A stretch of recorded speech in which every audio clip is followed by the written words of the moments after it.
right now. There we go. All right, I think we are live. I hit the go button, so welcome to the Xbox 2 podcast. We are live this Thursday, December 12th, a few hours before the Game Awards. I'm Randall Thor 19, and with me, as always, the one and only Jez Corden of Windows Central. What's going on, buddy? Hey, pal. Hey, pal. How's it going, friendo? I'm all good over here. How have you been, my friend, my pal, my buddy? I'm pretty excited, actually, at the moment. Pretty excited, huh? What are Yeah, you pretty excited excited. about? What's going on today that's got Jez so excited? Because I did see you tweet out that Xbox fans should be tuning into the Game Awards tonight. What's going on, Jez? What are you looking forward to? I don't know, man. I don't know. Maybe we should talk about that in more detail in a moment. Yeah, Maybe. maybe we should. But Maybe we should. before we get into it, make sure you guys let me know if I need to change any of the audio settings, because sometimes I had a Windows update and my audio wasn't working in Premiere Pro, so I had to change some things. So hopefully it's working here in OBS. So let me know if everything sounds good in the chat, so I can fix it now instead of having to fix it an hour from now. And already starting off, we got Darge Knight with a super chat. He says, Xbox 2 is the daddy of all podcasts. We appreciate that, Darge. Hope you're having a good day. Wow. That could be our new strapline, man. The daddy of all podcasts. We're the daddy of the new podcast. Yeah. Now this has been a pretty interesting week, Jez. You dropped a massive article on Monday talking about Xbox Anaconda and Lockhart, which we will definitely be going over. So what else have you been going on? What else has been going on, Jez? Not much, man. I've just been playing Pokemon. Don't worry, everyone. I'm not going to talk about it because, I think everyone's probably sick to death of hearing about it. But that's all I've been playing, man. I've been playing BattleTech too. Do you know BattleTech? I've heard of it, but I'm not exactly sure what it is, though. Yeah, BattleTech's it's like a turn-based mech game, kind of like XCOM, stuff like that, set in the same universe as MechWarrior, which also released this week to mixed reviews, which is a shame because I was always hoping maybe one day we'd see Mech Assault return to Xbox and stuff like that, because Microsoft does own the rights to the video games for the Mech Assault MechWarrior IP, and they licensed them out to Piranha Games to make MechWarrior 5 Mercenaries for PC, which isn't coming to Xbox, strangely. But I don't know. That's all I've been playing, man. I've been pretty busy this week, wrapping up things, getting ready for Christmas coverage, and because everyone's going to go on vacation and that sort of thing, But yeah, not much, man. Not a whole lot. My sleep cycle is screwed, man. Yeah, I know, right? Hey, do you have a Christmas vacation? Yeah, I think so. Now that Windows Central has been purchased by Future Publishing, we do have vacation. Because Future is owned by the UK. Well, Future is based in the UK, and the UK has laws about people having vacation. So we have to go on vacation over Christmas some days, which is nice because usually I don't. Usually I work on Christmas Day, but I probably will end up working on Christmas Day anyway, just because I kind of like it. I'm a workaholic, man. I'm a workaholic. Yeah, you're gonna be working pretty late through the night tonight if what I'm thinking is gonna happen. You're gonna be like, God, 3 o'clock in the morning. You're gonna be like, I gotta write this stupid article, right?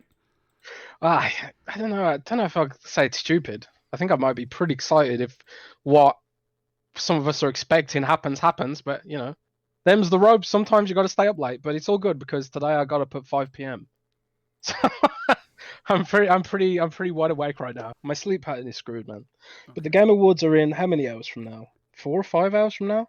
4 hours from now? 4 hours from now? 4.5 hours from now? I don't know. Something like that. But they are tonight, the Game Awards, the big Game Awards, and there are going to be, all sorts of crazy announcemements. So we'll talk about that in a minute. But Rand, what have you been playing, man? What have you been playing? I know at least one game you've been playing. Yeah, because you have no choice.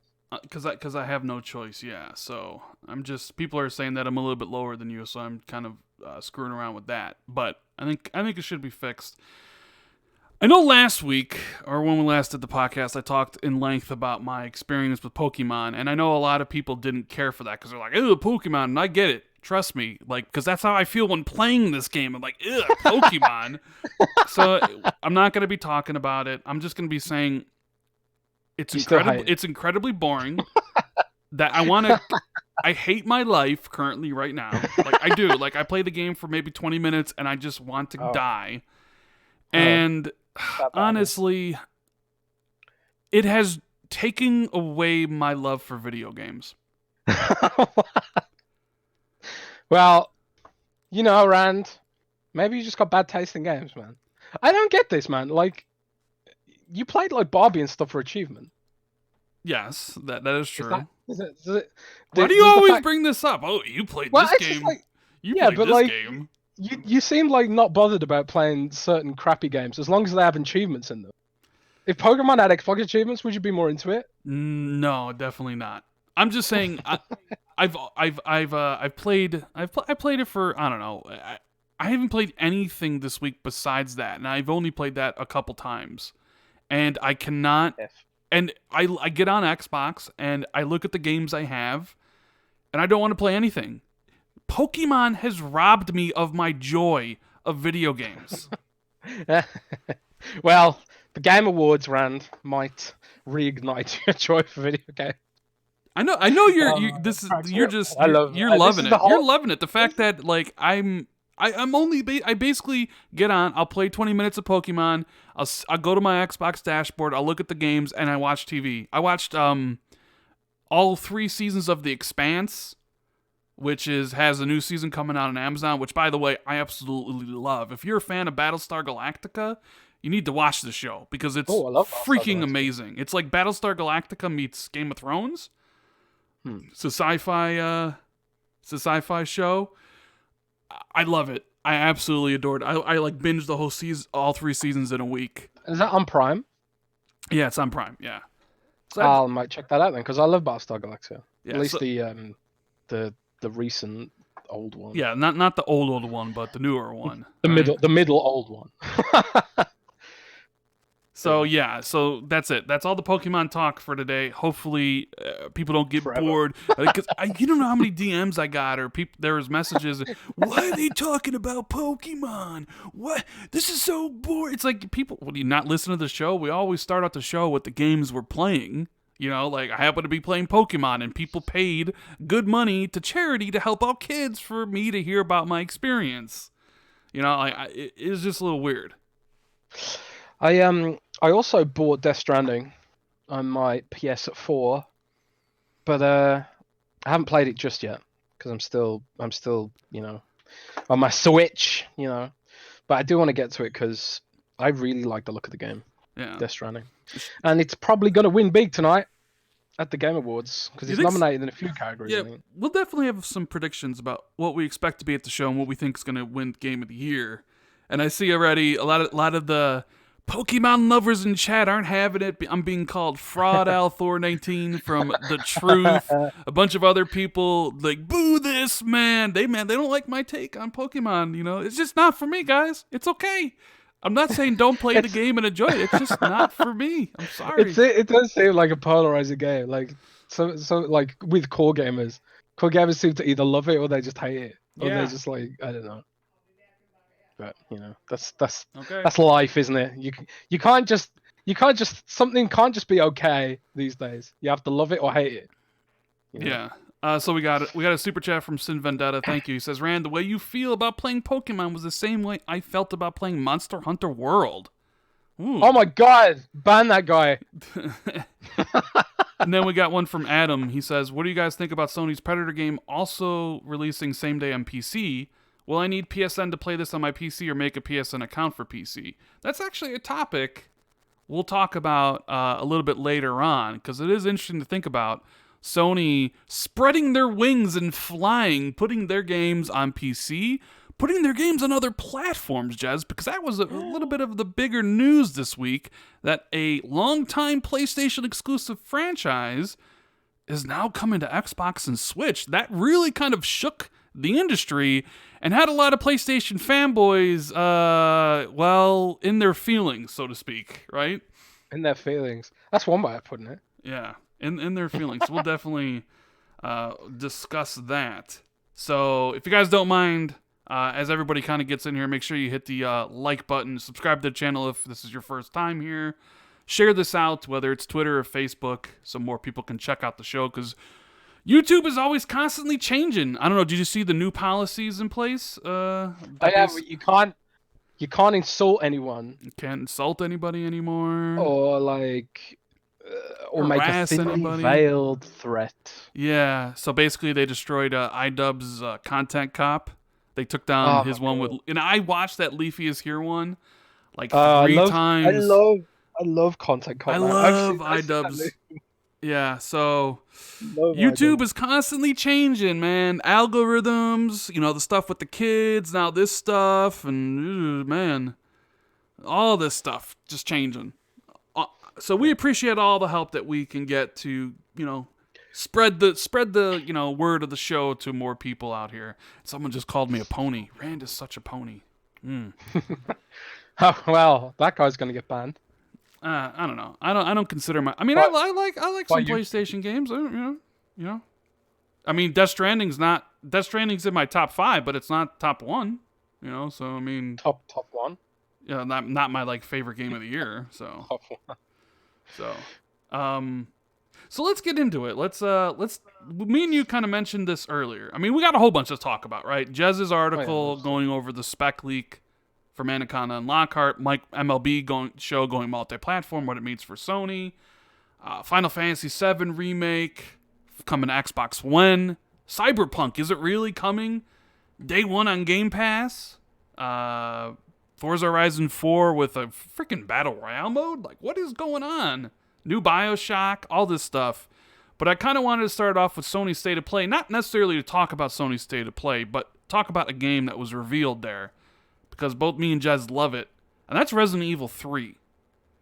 Jez, what do you? God bless Capcom, eh? Can Capcom do any wrong these days? They are definitely on a. It's weird because they started off this gen not in a good place, making bad decisions. But the recent few years, they've been doing really good. So what do you? When you saw the trailer, are you immediately hyped like I was, where you're like, April, I'm there day 1. Oh my god! I'm so hyped to Resident Evil 3. I'll play it because it comes out the same launch window as Cyberpunk. Is it the same day or just the same week or something? But I'll be playing Resident Evil before I play Cyberpunk. That's how hyped I am for Resident Evil. I grew up on that game. The nostalgia is just off the scale for me. It was the first game that truly terrified me. I played Resident Evil 1, and it was yeah, this is spooky. Dogs jumping through the windows, yeah, that's scary. I played Resident Evil 2, and it's oh yeah, that's pretty scary with the licker through the two-way mirror. That's pretty scary. And then Resident Evil 3 Nemesis was oh, he can actually follow you. That's not something I expected. I actually I was 12 years old or something, having a full-blown panic attack because Nemesis is chasing you, and it changes the music in the save rooms, and you just never feel safe. It's like Mr. X on steroids. So I am hyped as hell to see that game remastered, and they did such a good job with Resident Evil 2. I mean, I did have some criticisms about it, I felt like they could have fleshed out some parts of it a bit more. The lab part was really short. It felt short compared to the original even, and simplified. Some bosses were missing that I wanted to see come back. But it was great overall, and I got high hopes for Resident Evil 3 Nemesis. So but, I'm also intrigued by the multiplayer mode, actually. I think that's very smart by Sony because they packaged in the multiplayer Project Resistance, which nobody was going to buy separately. That looked like it has a complete flop, but they basically are saying that that's the multiplayer for Resident Evil's campaign. Now, there was something interesting there. So the Xbox One and Steam, and I think the PlayStation version, has been updated with a new achievement. And it's called you basically have to find a letter from Jill, and the achievement art on Xbox is a picture of Jill in her blue tube top, the iconic one. Yeah. And there was a 4chan rumor, which, sometimes 4chan can be right, sometimes they're obviously completely wrong, that said that tonight during the VGAs, they were going to announce some update for Resident Evil 2, which allows you to play through the campaign in third person and first person with some tweaks to the A and B timeline and continuity, and that it would have some sort of like Resident Evil 3 prologue, which is what the achievement's tied to or something, where you can basically play the beginning of Resident Evil 3. Now, if that's true, holy shit. Like, I guess I'll be playing Resident Evil 2 again. But can you imagine if you could play through Resident Evil 2 in first person? I'd like that'd be so amazing. Like playing it through a completely different perspective. Because I really thought it worked really well in Resident Evil 7. Like when they announced it as first person, I was kind of skeptical at first, but like it actually did work really well. Like they made it work. Like when like you're walking down a hallway and like the baker dude comes from the side in that one scene, and he's got like his weapon and stuff. I just thought it worked really well. So with Mr. X and stuff like that, and being able to see like where the lickers are on the ceiling, it could completely change your perspective on the game. Because the fixed camera angles in the original were such a huge part of ramping up the fear. Like when you first turn left in the police station and you go around the back and you see the licker crawl across the window. Like that'd be completely different if it was in first person. So I don't know. I'm looking forward to that. If it's true, I do hope it's true. But as you said, man, 4chan can be a bit hit and miss. Yeah. Like a lot of people went back through some of the older Pokemon leaks, and there was some guy leaking basically everything about Pokemon months and years ago, and it was all true. But everyone ignored it because it was 4chan. Yeah, that's what. So that's, you that's the never thing. know. You never know. Yeah, 4chan, you get some people that just make stuff up, and then sometimes you be like, holy cow, this guy had literally the entire thing, but nobody believed him because it was 4chan. But yeah. I'm really surprised though that the game's coming this soon.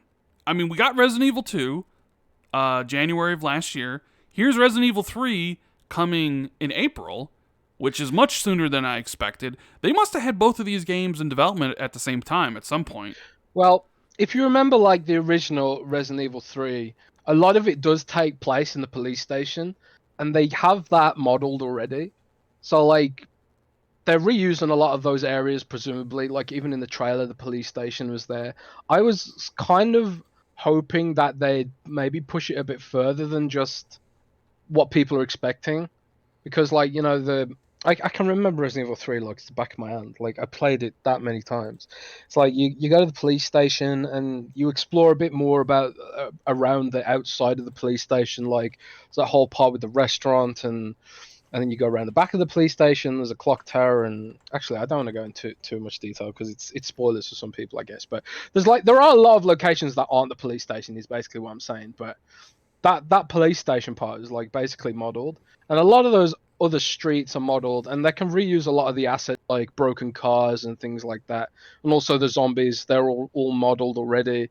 So it's probably like a case of a lot of it was already done, which probably helped, and the engine was done. So like I don't know, it's not too surprising that it's coming out this soon afterwards because a lot of it's already made. It's the same virus. The AI for Nemesis is probably very similar to Mr. X, just sort of remodeled and stuff like that, which I'm okay with because I don't know, it's Resident Evil 3. It does seem like the beginning of next year is ridiculously packed. I mean, you have Ori 2, even you have Darksiders Genesis, which is coming out for consoles. Then you got by the way sounds pretty cool. Yeah, you got Zombie Army 4. Which I've played that. Neo 2, Final Fantasy 7 Remake, Avengers, Cyberpunk, Resident Evil 3, Last of Us Part 2. It definitely sounds like the beginning of next year is way better than the beginning of this year. Because this year, there wasn't that many great games. A lot of them were very kind of disappointing to a certain degree. But it definitely seems like this gen is going out on a bang, right? Yep. It does seem that way. Really quickly, they added crossplay today for Mortal Kombat 11, which I thought was pretty interesting. I would imagine 5 years from now, almost every game's going to have crossplay, and it's one of those things where people won't look back in surprise just like it'll be a standard industry practice, especially considering Minecraft. The other big news for this week, Minecraft Bedrock Edition on the PlayStation 4 with Xbox Live integration. Although you can unlock achievements, unfortunately. I wonder if Sony is like, listen, we'll let you be able to log into Xbox Live, but you're not earning achievements. Not on the PlayStation, damn it. You know? Can you earn trophies? Yes, you earn trophies, but you That's fair enough. on the Switch, you obviously earn you earn Xbox achievements. They don't even have an achievement system on on the Switch. But I thought, like, man, you'd be playing on your PlayStation, logged in, earning trophies and achievements, but unfortunately, you can't earn achievements on the PlayStation. Still, that's something that both me and you thought would never happen. Like, I thought for sure, Sony's not going to want Xbox Live on PlayStation Network. Yeah, I did. I did doubt that would ever happen, but like, I have to ask you, Rand, like, how much has this to do with what's his name, Sean Layden leaving? That is very interesting, and I just want to thank William Lanza for becoming a new member. I really appreciate it. Helps support the channel. Thank you very much.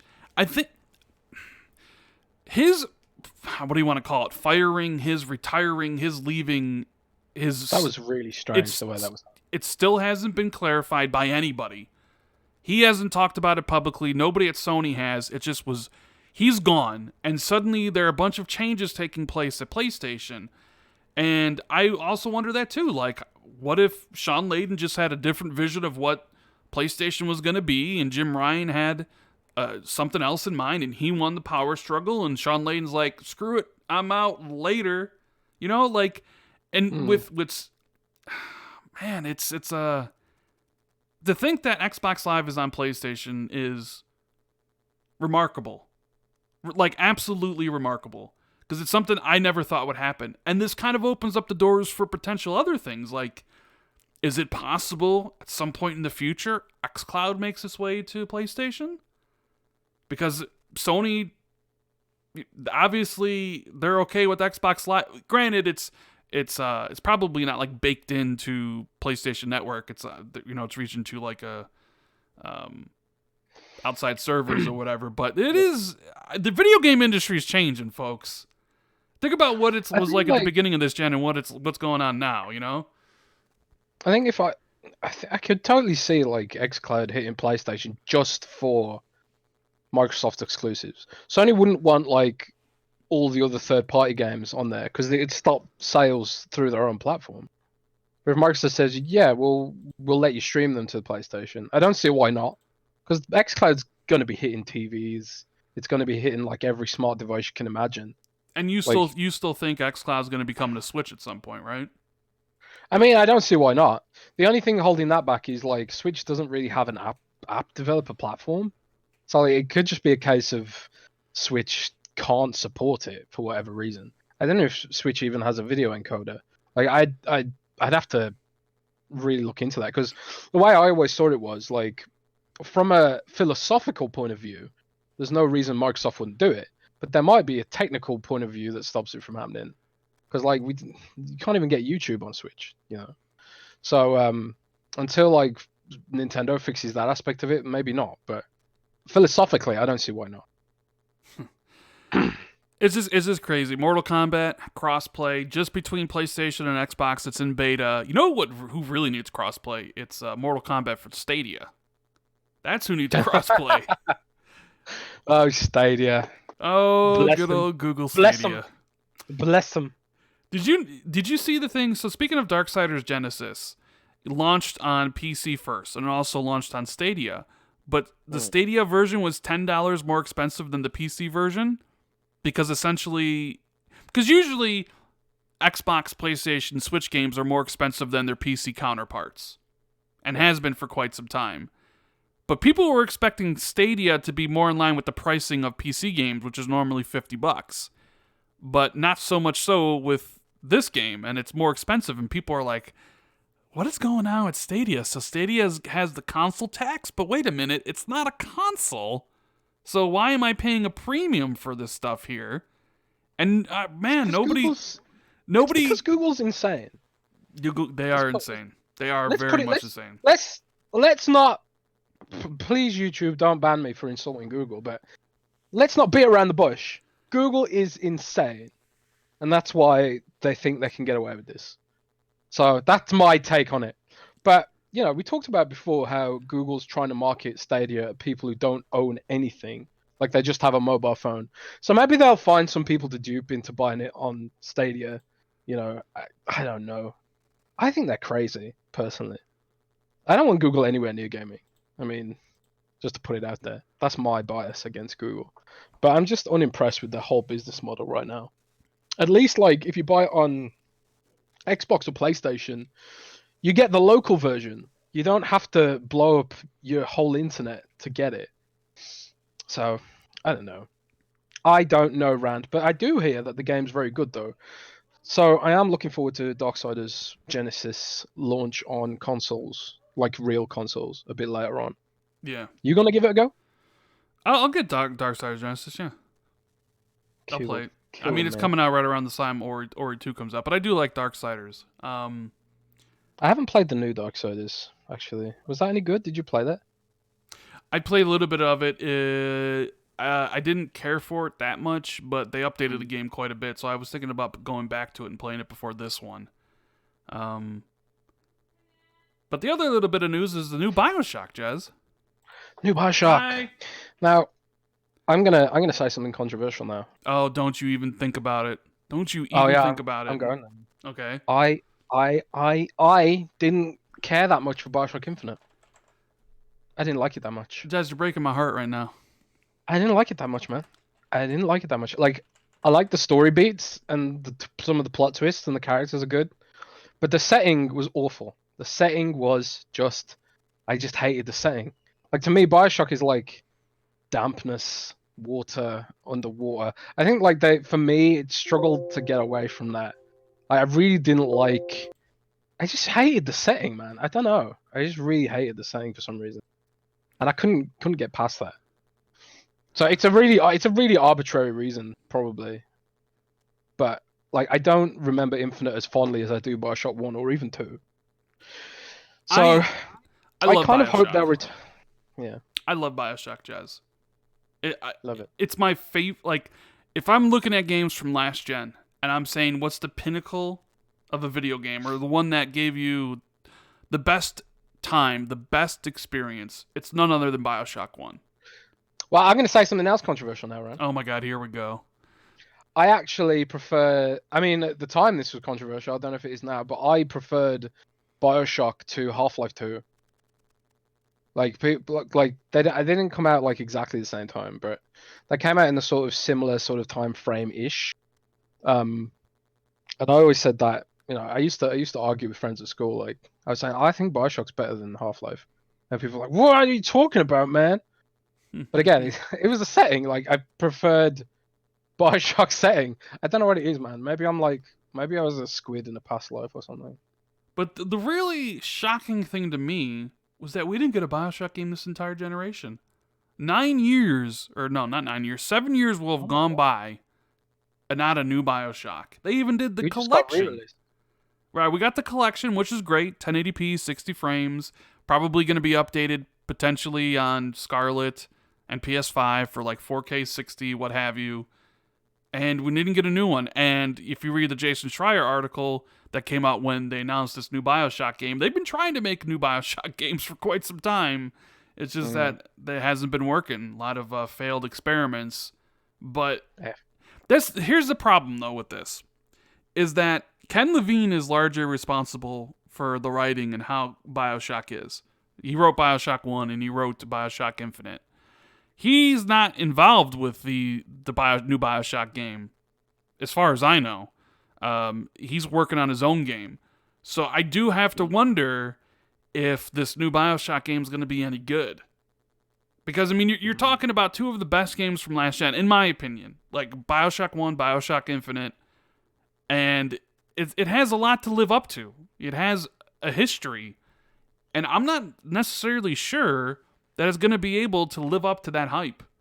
And it might be a disappointment, like the new Half-Life, for instance, Half-Life Alyx. How many years has it been since the new Half-Life game has been out? I mean, I think Half-Life 2 came out in, 2004?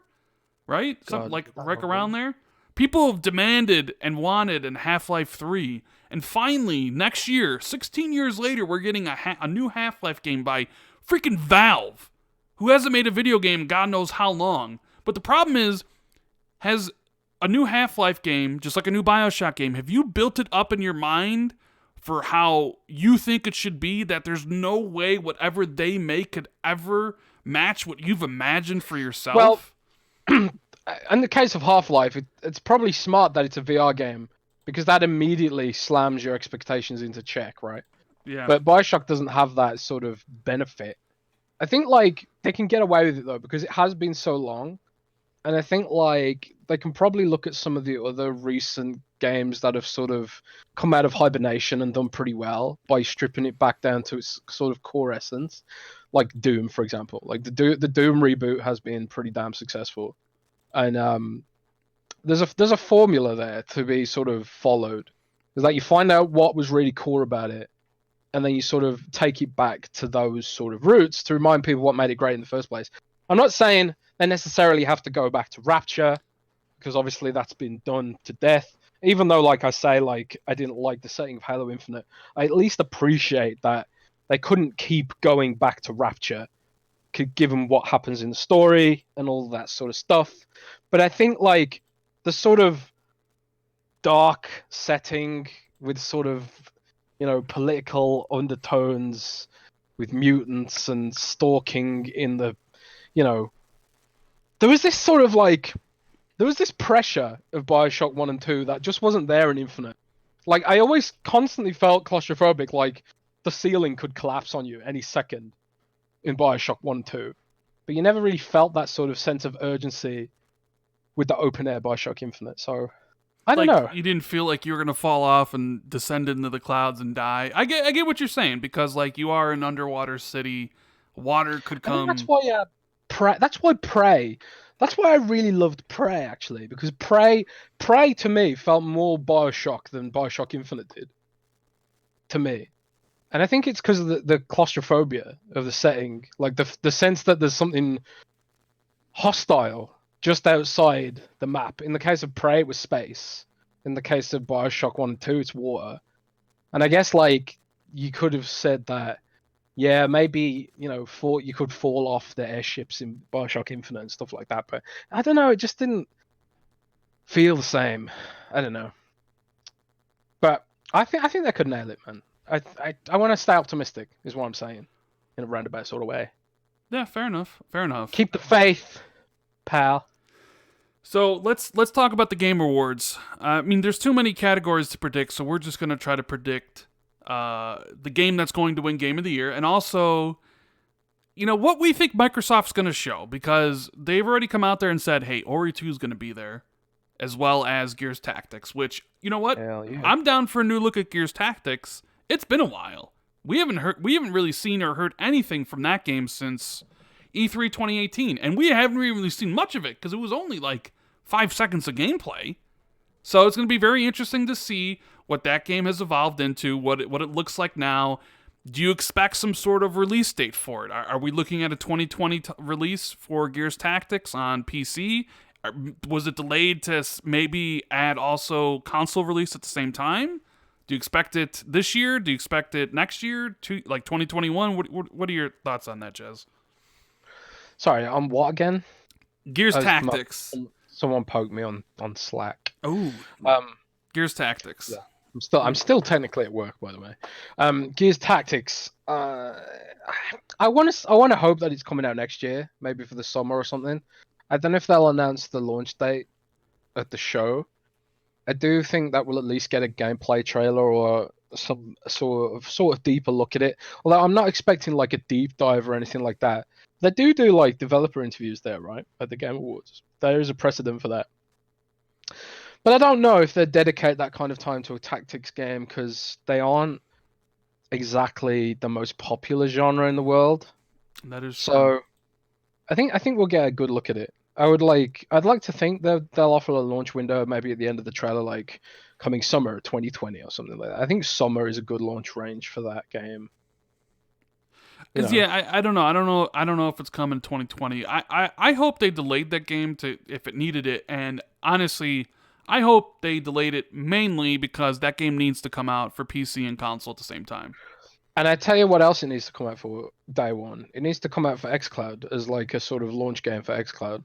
Yeah. Because obviously it's a turn-based game, and it's a kind of game that you wouldn't even really need a controller to play. If they made like the touch controls really good and make it easy to select units with tapping and stuff like that, that could be a really good flagship title for xCloud's like general launch.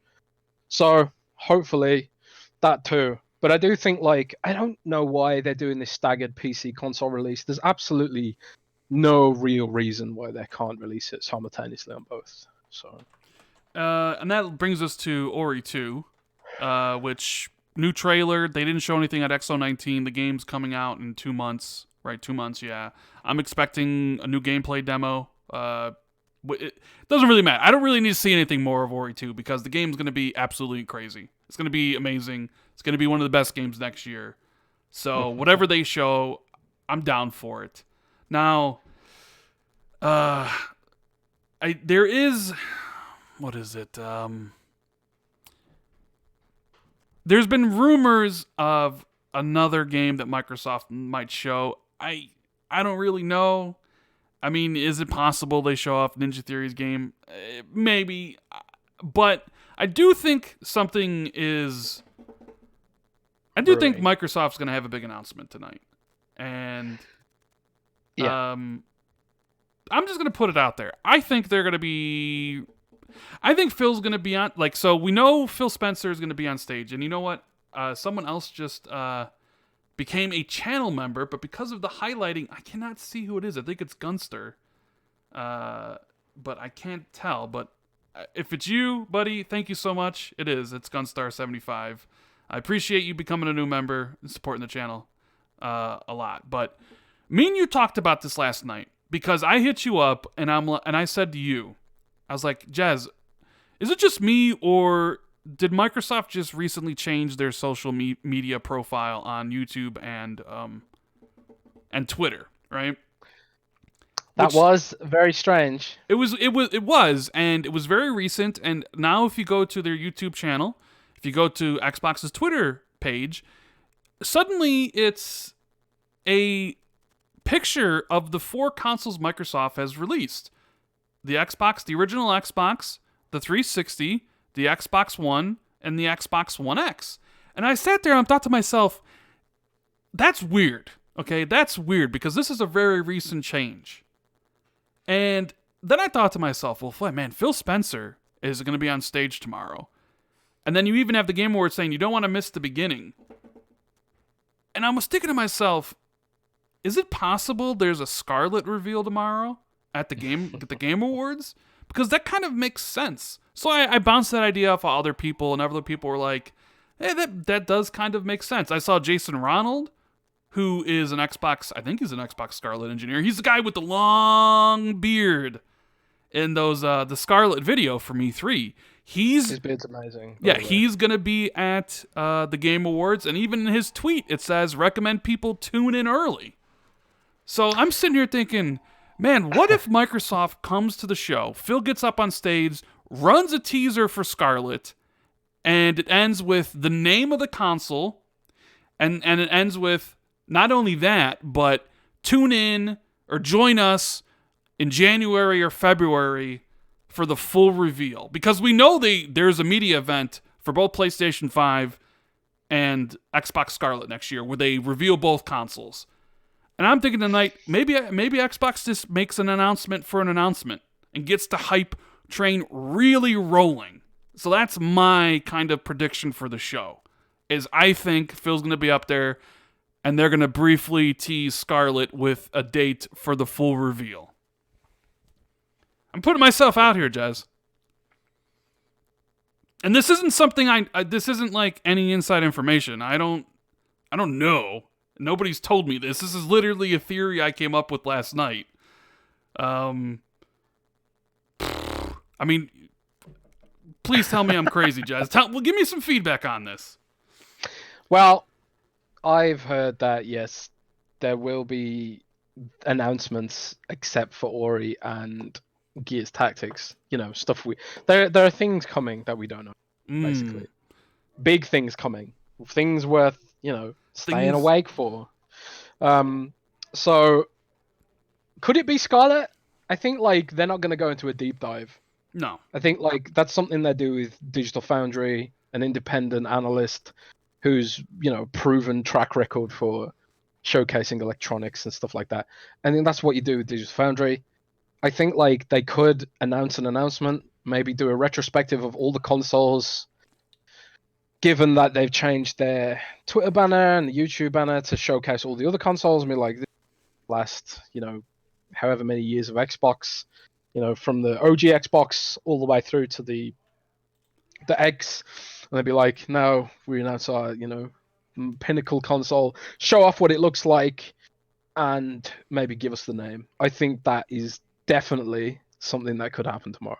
Ooh, now you're getting me really excited. I don't know for sure, but I think your theory is pretty solid, man. I back that theory. Yeah. Personally. And I gotta give a shout out to Gamer by Choice. He just also became a new member of the channel. I really appreciate all the support everybody's showing tonight. Makes me incredibly happy that people enjoy not only what I do on YouTube, but the podcast that me and Jez do every single week. I mean, this is, I think, episode 113, Jez. Episode 113. We've been doing it a long time. Are we going to be doing this when we're 50? Yeah, man, can you imagine? So Xbox has announced that... Xbox has announced it's no... Jez will be like, I'm playing Pokemon 22155. Oh, man. Or Halo Infinite Squared. Yeah. Oh, my God. But yeah, it's fun. It is fun doing this podcast, man. And the Game Awards, I've been super cynical towards the Game Awards, and I've seen a lot of other people are cynical towards them as well. It's well, why should Jeff Keighley get to do all this and stuff like that? And it's kind of I get why some people don't like the Game Awards. I totally get that, and I used to be that way as well. But at the same time, I also think the game industry doesn't really have anything like this that legitimizes it in a way that the Oscars do for the film industry. And I think the film industry still, even though the video game industry is way bigger than the film industry still has this sort of chip on its shoulder, oh, we're art and video games are just a toy sort of thing going on for it. I think these kind of events do help legitimize the industry. So I kind of I like that it's sort of growing to that sort of level now. Yeah, I like no matter what you think of Jeff Keighley and stuff like that. And yeah, I like the show too. And a lot of people think they're unfair on Microsoft and Xbox and stuff like that. And maybe they are, maybe they aren't. I don't know. But even still, I think Xbox is supporting the event.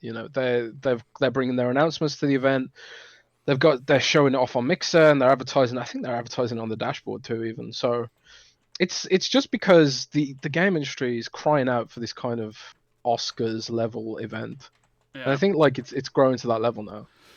Well, shout out to Super Panda for the super chat. He says, too much hype, I can't breathe. See, this is maybe I should have kept this to myself. This is the problem. It's you say things like this and people overhype it, and if it doesn't come true, or when it doesn't come true, as the case may be, people say, "Oh, look what you've done, Rand." Well, no, then it's Rand was wrong. Then it's wrong. Rand doesn't know what he's talking about, and I'm literally telling everybody right now, I don't have any inside information on this. There are some things that I do get inside info on. That I'll say early, oh, I said, this or whatever. This is literally a crazy prediction that I have that I talked to first with Colt last night, then with Jez, and I don't know if it's true, and it's funny to see people at Reset Era put my text or my tweet to Shinobi where he's like, give me your predictions for Game Awards, and I threw up a gif of Scarlett, and people are like, it's happening. I'm like, I don't know if it's happening. I'm just having a good time. I don't know. It's a crazy theory I have based on... Walk that back, Rand. Walk it back, baby. Yeah. So, walk what back? Nothing, man. What did I say? Did I say something? No, man. Jez, say it. What did I do? What do you want me to say that I know everything? No, no. I just mean like low the hype. Like we Oh. don't know for sure. We No, of don't course. know for sure. That's what I'm just trying. That's what I'm saying. I don't know. It's just a crazy ass theory I had, um, and we'll see if it comes true. I don't know. Yeah. I think it would be a good idea because It's a you know, it's a good idea because you've got the Nintendo and Sony, PC audience. Everyone's watching it. The whole industry's watching it. It's not like if you do like a Scarlett reveal event, you don't have the eyeballs of the whole industry. I think like between now and E3, this is like the last opportunity to actually have the the industry's attention.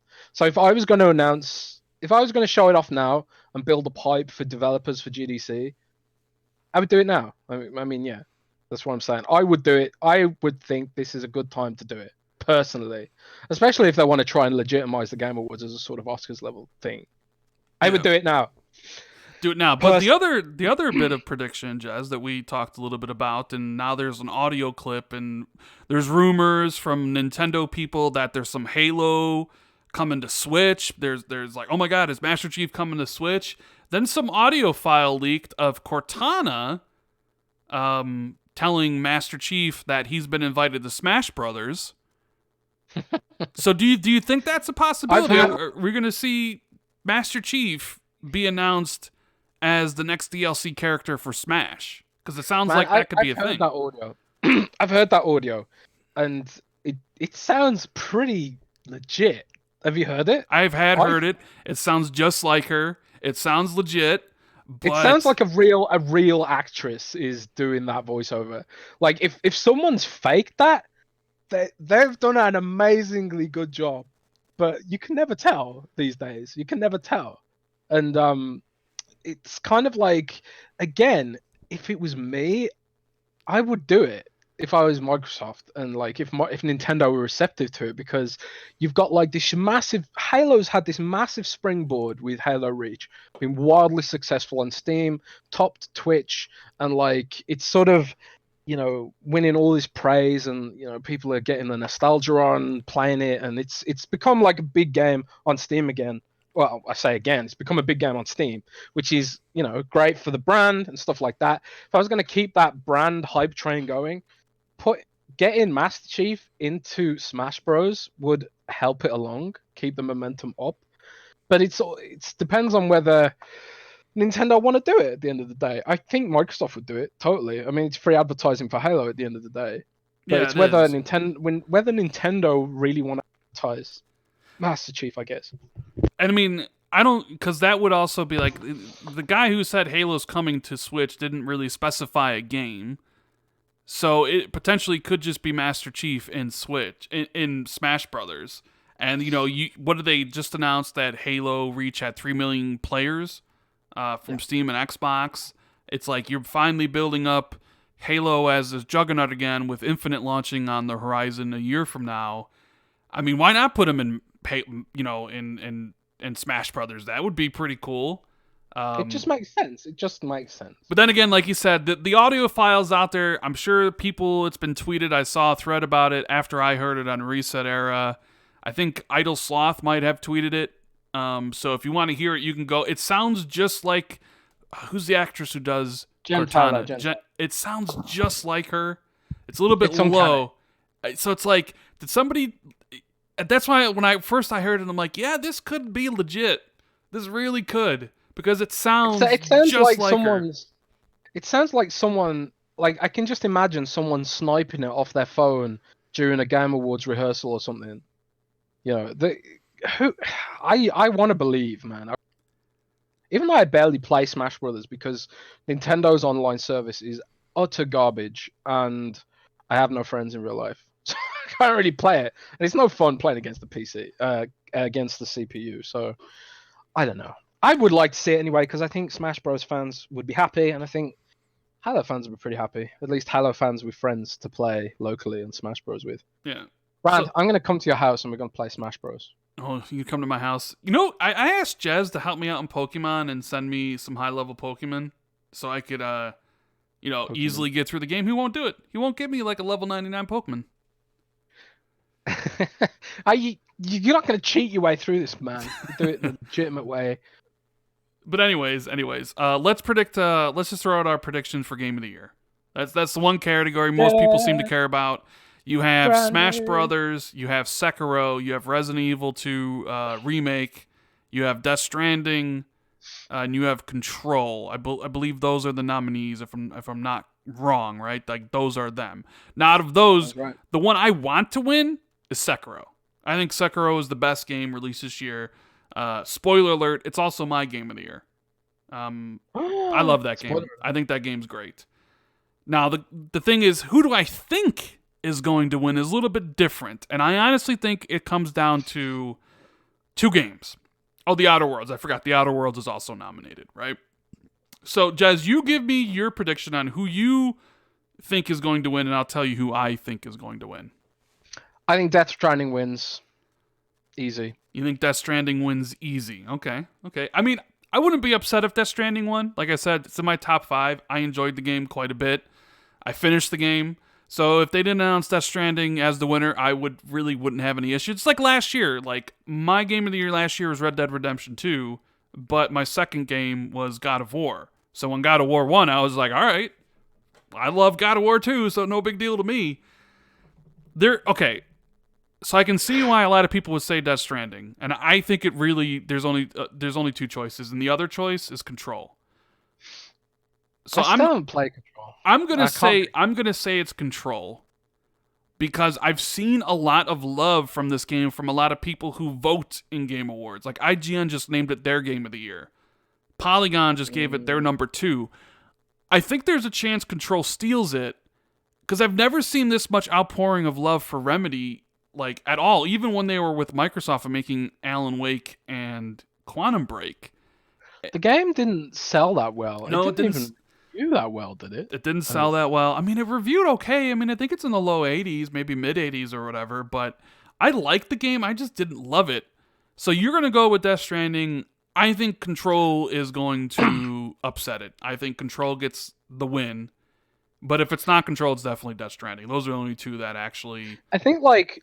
Control winning, like, I'm not saying this is why they'd give it to Control, but like from an analyst point of view, it would be interesting for Control 1 because then you'll be able to gauge if the Game Awards actually have any effect. Because if Control rises in sales as a result of the Game Awards, that means people are genuinely paying attention. But I personally think Death Stranding will win because it's kind of unique. You know, the gameplay, stuff like that. And also, like, the production values are just insane. I don't know. That's kind of what critics often like, is like something a bit out there and games that probably wouldn't get made usually. Like, can you imagine EA, someone coming to EA and saying, give me this much money so I can make this kind of game? It wouldn't happen, you know. Yeah. It's almost like Death Stranding is almost like a big budget. Well, it literally is a big budget indie game, basically. It's like got those wacky ideas that come from the indie sector that usually no publisher would ever fund. And it tries to do something different. So that's why I think that would probably get it. Whereas like a lot of the other games are basically kind of cookie cutter. And I love the Outer Worlds. I really do. But what does it do that's really new? You know? It doesn't really do anything that's new. It's just basically like Mass Effect combined with New Vegas with a dash of Bioshock, maybe. It doesn't really do anything new. So I genuinely, like, even though The Outer Worlds is probably the game that I personally enjoyed the most this year, maybe tied with Resident Evil 2, I don't think it should win Game of the Year. But all right. So those are predictions for the Game Awards. Jez is going with Death Stranding. I'm going to go with Control. Possible Master Chief and Smash Brothers. A potential Xbox Scarlett reveal, maybe the name and the date of when they're actually going to reveal it to the world. Oh, here's another weird rumor I've heard, Rand. Okay, hit me up. Tell me. Banjo-Kazooie. Banjo-Kazooie. I saw this too. Banjo-Kazooie. A remake of the first a remake of the first game, essentially. Yeah, basically a remake, a redo of Banjo. Like it sounds a bit like wishful thinking, and a lot of the time with Banjo rumors, I can't help but take them as wishful thinking. But who knows, man? Like maybe it's true. Maybe it's true. All right, well, I don't know if it's true, but that's one rumor. we're going to move on from that. And as somebody calls me on the phone and tells me to stop you're so leaking popular. everything. I know, right? I am so popular. Make sure you guys hit the like button and share this out on, everywhere and subscribe and all that good stuff. But Jez, there was this huge rumor going around about Cyberpunk. Did you catch it? Yes. Only because you told me about it. So, Though. I guess what it is so the Xbox South Africa's Twitter tweeted out that Cyberpunk 2077 is just one of the big titles that will arrive to the subscription server. Basically, it was I don't know, hinting that Cyberpunk was going to go to Game Pass, right? And there was like a trailer that showed off a whole bunch of games, right? It was a video that ended with the big Xbox Game Pass logo, and more than 20 game logos were showcased. And it showed games like Halo Infinite and Gears 5, Star Wars Jedi Fallen Order, which should already tell you that, like, this ain't right because that's an EA game. That game ain't ever going to Game Pass because it's EA. Minecraft Dungeons, Cyberpunk, Sea of Thieves, Wasteland 3, Outer Worlds, Lego Star Wars, Madden, whole bunch of games coming out for next year. And the talk is, okay, did they just kind of announce this early?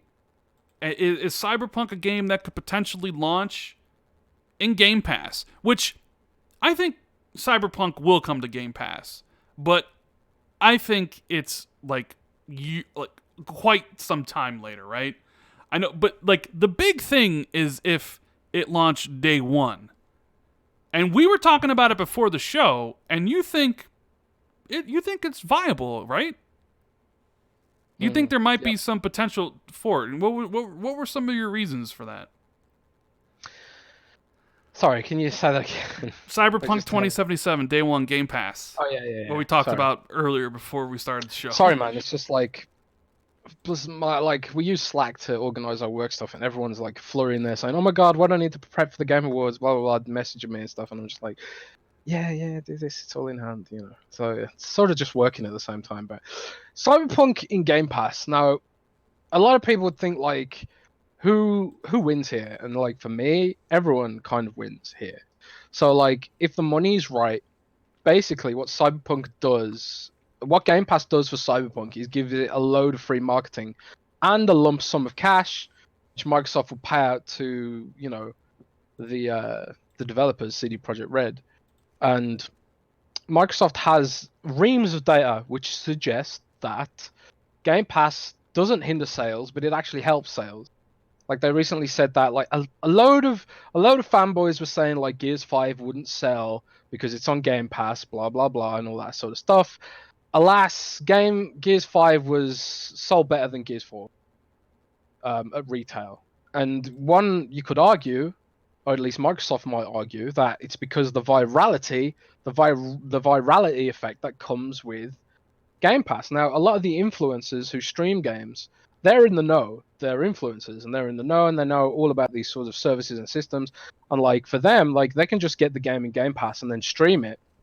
And then, a lot of the people who are watching the game being influenced by that, they might not know about Game Pass and they might just go out and buy it. Or like, there's just a lot of people who still just prefer buying physical, a good chunk of people still just buying physical games.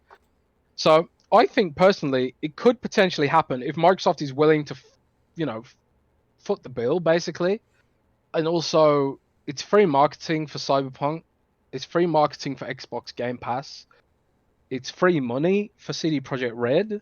They don't really lose sales because of it, because of the data Microsoft has. So, theoretically, it's a win-win-win-win-win. That's okay. So I think the next step for Game Pass, outside of being put on xCloud, which will be huge, right, is the one thing it's missing is a gigantic AAA game launching day one. Yeah, sure, we have Microsoft's own games from Gears, Outer Worlds, Ori, everything that they put out day one, right? That's Microsoft's service. They want to support it. They need to put out their games, and that's big. Halo Infinite's going to be a big addition day one. They have a lot of indie games that launch day one. when they come to Xbox. Stuff like Wander Song, Blair Witch was day one. There's like 2 Point Hospital, which was announced coming next year. That's going to be, Game Pass day one. So it's basically a lot of indie games day one, Microsoft's own games, and the bigger AAA titles tend to release a little bit later.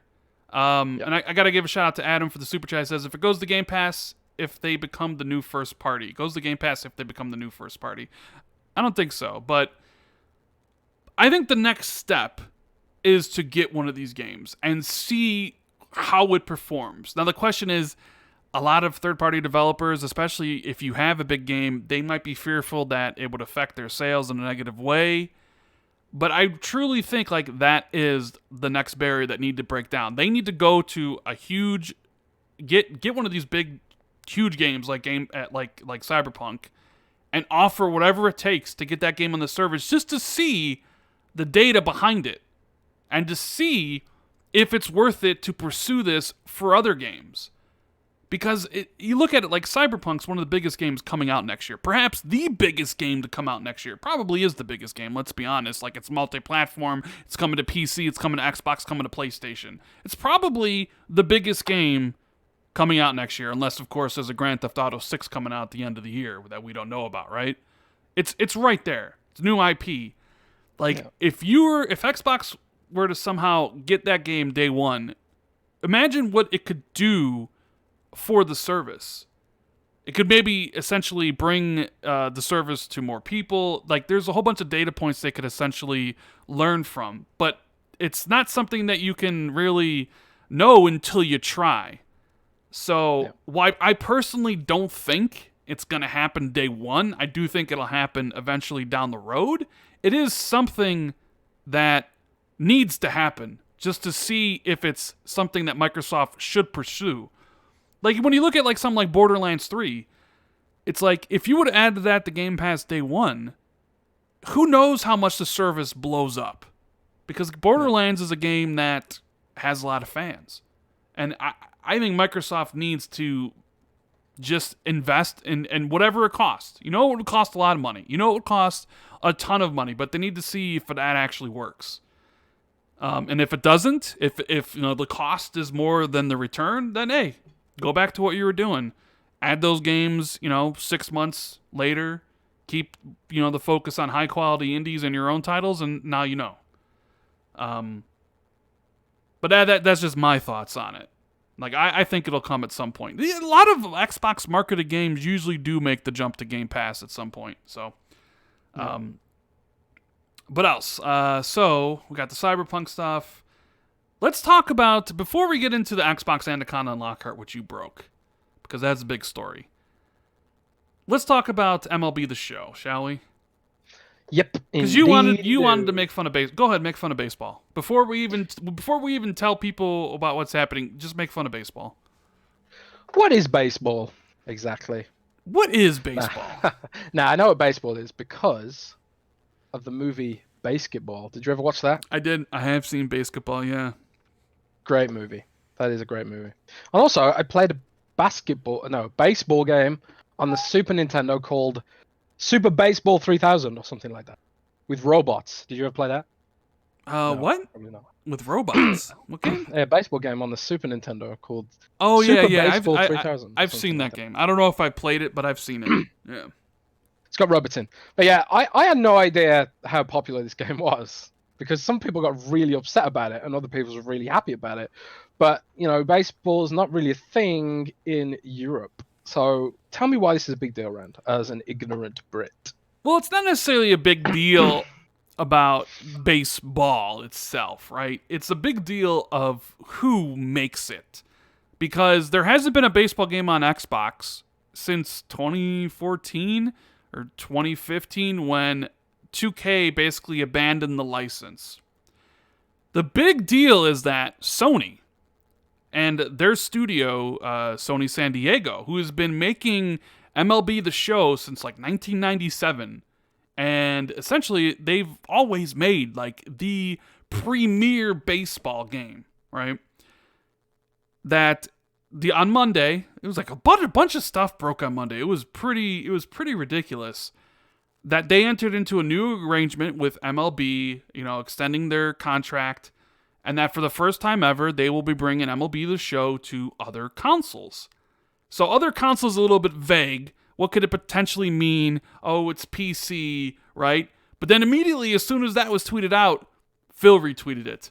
The official Xbox Twitter account said, no more away games. The Nintendo official Twitter account, retweeted it. So it's like, oh. So they're talking that MLB The Show, a game developed by a Sony first-party studio, is now going to be putting this game on Xbox and Nintendo and probably PC. And holy shit that this makes some PlayStation fans break it down. They were swearing off the platform. People were just going nuts, and I was just reading it. I was eating popcorn, man, because it was just so funny. Because this isn't something you would really think. This came out of nowhere. We're used to Microsoft putting some of their stuff on other platforms, right? Ori, Cuphead, which Cuphead they don't even own. They don't own the studio or the IP. I guess it's not really that strange. Cuphead is on other platforms, but Microsoft seems to be the one to put their things other places. And it always kind of seemed that Sony and Nintendo were the ones to keep the things to themselves. But here you have now MLB The Show going to Xbox and Nintendo, and I think it's a great move. Because people have demanded and want a quality baseball game, and Sony's going to deliver that. They're going to make so much money selling this game on Xbox and PlayStation. It's going to be great for them. But of course, this kind of does bring up some questions like, did Sony really want to do this? Or is MLB kind of making them do it? Because people now dissecting and they're saying, well, Sony didn't really have a choice in it because, well, the license and all that stuff. And maybe that's true. Maybe MLB's like, we want you to bring this to more people. We will let you re-up on the license if you agree to put it on Xbox and PlayStation and Nintendo. And maybe that was what happened. And Sony's like, okay. Or potentially the license just became so expensive to reacquire, Sony had no choice but to put the game on other platforms to recoup the money. I know it's a very interesting discussion to think about this, but then you also have quotes from before Sean Layden left where he said, and I quote, "You will start to see more games from our worldwide studios try to reach a wider install base." And people thought he was talking about PC, and he certainly is because Predator Hunting Grounds was announced for PC. But was he also basically hinting about MLB, which I would imagine he would know about the negotiations going on. But it's definitely, we're in a different world here than we were when we started this generation. We started 2013, Microsoft and Sony at each other's throats. We're starting next generation with crossplay a thing, with Xbox Live on PlayStation Network and the Nintendo Switch, with a Sony exclusive made by a Sony first party, funded by PlayStation, going to Xbox and Switch. The video game industry is changing rapidly. I mean, what do you think about this whole thing, Jez? Well, some franchises are just bigger than platforms, right? And we've seen this with Minecraft Dungeons. Minecraft is bigger than Xbox, and Microsoft acknowledges that by putting Minecraft Dungeons on PlayStation and Nintendo. And the fact that in the trailer for Minecraft Dungeons, they were like, coming to Xbox and PC, and then there's a little animation, and then it pops up with, oh, and Nintendo Switch, oh, and PlayStation. It was kind of they were aware that people would have thought that game would be exclusive, but the fact that it's not exclusive is something, they intentionally did, because Minecraft Dungeons is going to be massive next year. I am thoroughly convinced that game is going to be huge.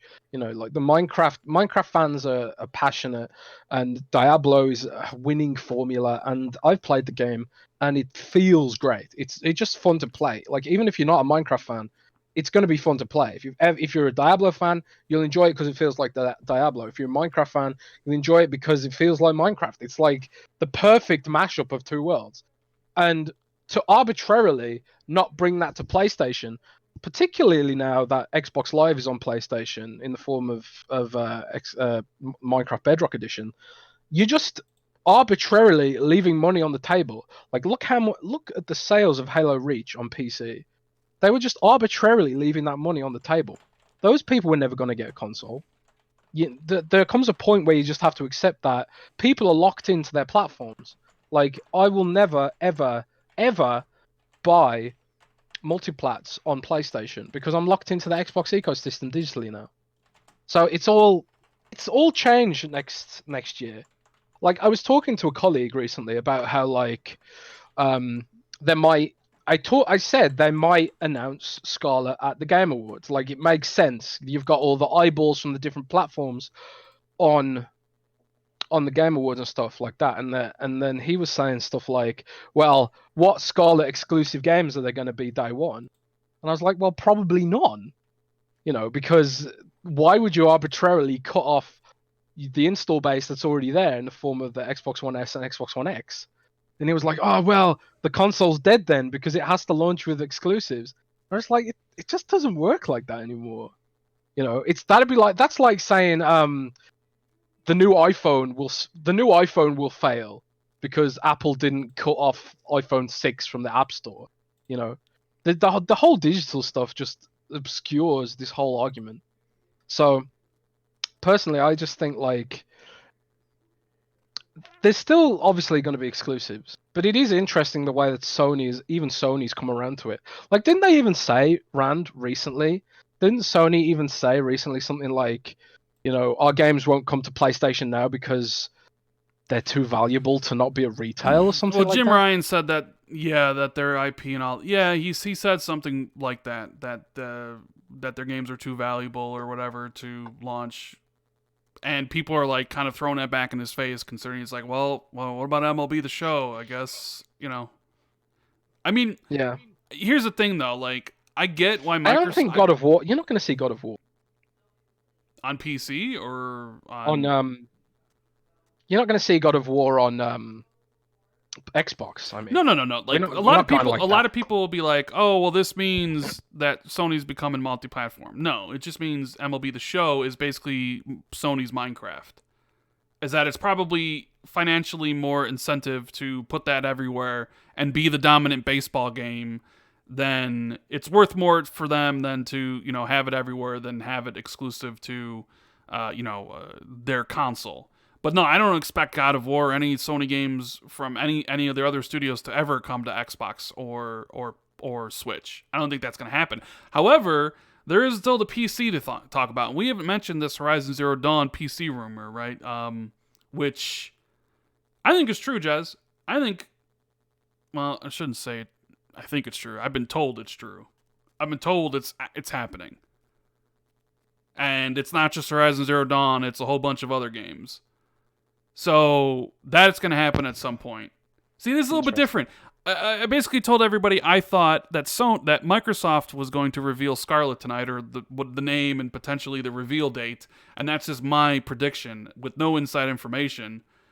And here I am telling people Horizon Zero Dawn PC rumor is true because people have been telling me it's true. This isn't a prediction. So there is a difference to someone who said earlier that I never clarify. I'm definitely clarifying here. I've heard from many people that Horizon Zero Dawn is indeed coming to PC, and it's not the only Sony game coming to PC. So, didn't they also announce that they're going to start putting their games onto PlayStation Now? Well, yes, they started to do limited runs, like God of War was on PS Now alongside Grand Theft Auto 5 and Uncharted 4 for 3 months, and it seems like they're rotating it out and stuff like that. But yeah, I mean, and it kind of makes sense to me because like Horizon Zero Dawn is a 3-year-old game. Like, why not put it on PC?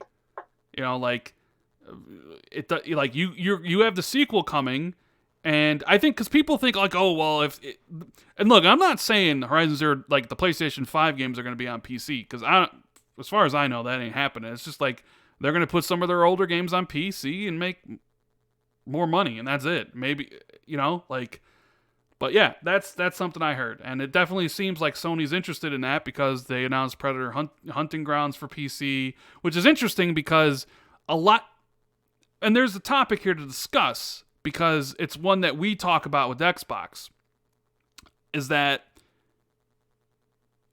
Xbox gamers have to pay for multiplayer, PC gamers don't, right? So when I play Halo Master Chief Collection and I want to play Halo Reach with people, I have to pay for Xbox Live. But someone on Steam and someone on Windows 10 who wants to play the multiplayer doesn't have to. And that's never set right with me. Like the fact that the PC players get that stuff for free while we have to pay for it isn't right. Now, you're looking on the PlayStation side, since they haven't put a lot of stuff on PC, here you have Predator Hunting Grounds, a PC title, or not a PC title, a multiplayer title. Are they going to keep the PS Plus multiplayer basically PlayStation players have to pay for PlayStation Plus to play multiplayer while it's free on the PC? Or will they make it that the game doesn't require it? Because if Sony's delving into that area, I wonder how they'll navigate it. You know what I mean? As Jez is, that is interesting, isn't it? Sorry, man. I'm currently dealing with something, so bear with me a minute. You're dealing just with give something. Just give me one. Okay. So, something else that happened on Monday outside of the Xbox Anaconda thing, which we will get Jez's full thoughts on because he's the one who leaked it, as well as like Dealer made a great video about it. But of course, we want Jez's full attention, so we'll wait for him to get ready. It's all right. I'm close like now. It's okay. fine. Okay. So, Final Fantasy VII Remake, 1-year timed exclusivity, Jez. Until 3/3/2021. Essentially, we all knew it was timed. Yeah. We've been saying it for ages. Like the fact that whenever Sony or Microsoft doesn't scream it from the rooftops that a game isn't exclusive, when they're not like out there with their marketing, this is exclusive, that means it's timed exclusive. The fact that no one would say that it was permanently full exclusive, that automatically means it's timed exclusive. We just didn't know how long it was for. But like the fact that we now have a hard figure on that is pretty compelling. But it's also not surprising, Rand, because something I've come to realize in recent times is that Square Enix actually hates Microsoft. I did see your tweet today. You said you're sick and tired of seeing Square Enix hate on Xbox by not releasing their games on the platform, essentially. Well, Final Fantasy Crystal Chronicles was just announced for basically everything except Xbox. And it's kind of like, why? And it's so annoying. And I get that the Square Enix often leads from the Japanese side, and Xbox has no install base in Japan whatsoever. I get it. I do get it. But at the same time, it's so frustrating that they want to be this sort of global company. On both sides, actually. It's not just Square Enix's fault. It's also Microsoft's fault for not doing more to bring those games day and date to Xbox. It just makes Xbox look so bad when a game would release on PC, PS4, Switch, Android, and iOS, and not Xbox. That looks so bad. And, it's ultimately on Microsoft for not landing that stuff. And I know Microsoft's had a breakthrough recently with Square Enix getting them on Game Pass with the classic Final Fantasy games, stuff like that. But at the same time, Microsoft had to pay for that. They had to pay up front for that. And we can't really be bothered thanking Square Enix for that because Microsoft basically forced their hand by giving them a load of money. And Square Enix still doesn't give it down. And it's really annoying. So I don't know how you solve that problem. It's chicken and egg sort of thing, where Xbox has no influence in the major gaming, one of the major gaming influential markets, which is Japan. Microsoft has no influence there whatsoever. And it's consistently been a problem throughout the generations. I don't know how you solve that problem, man.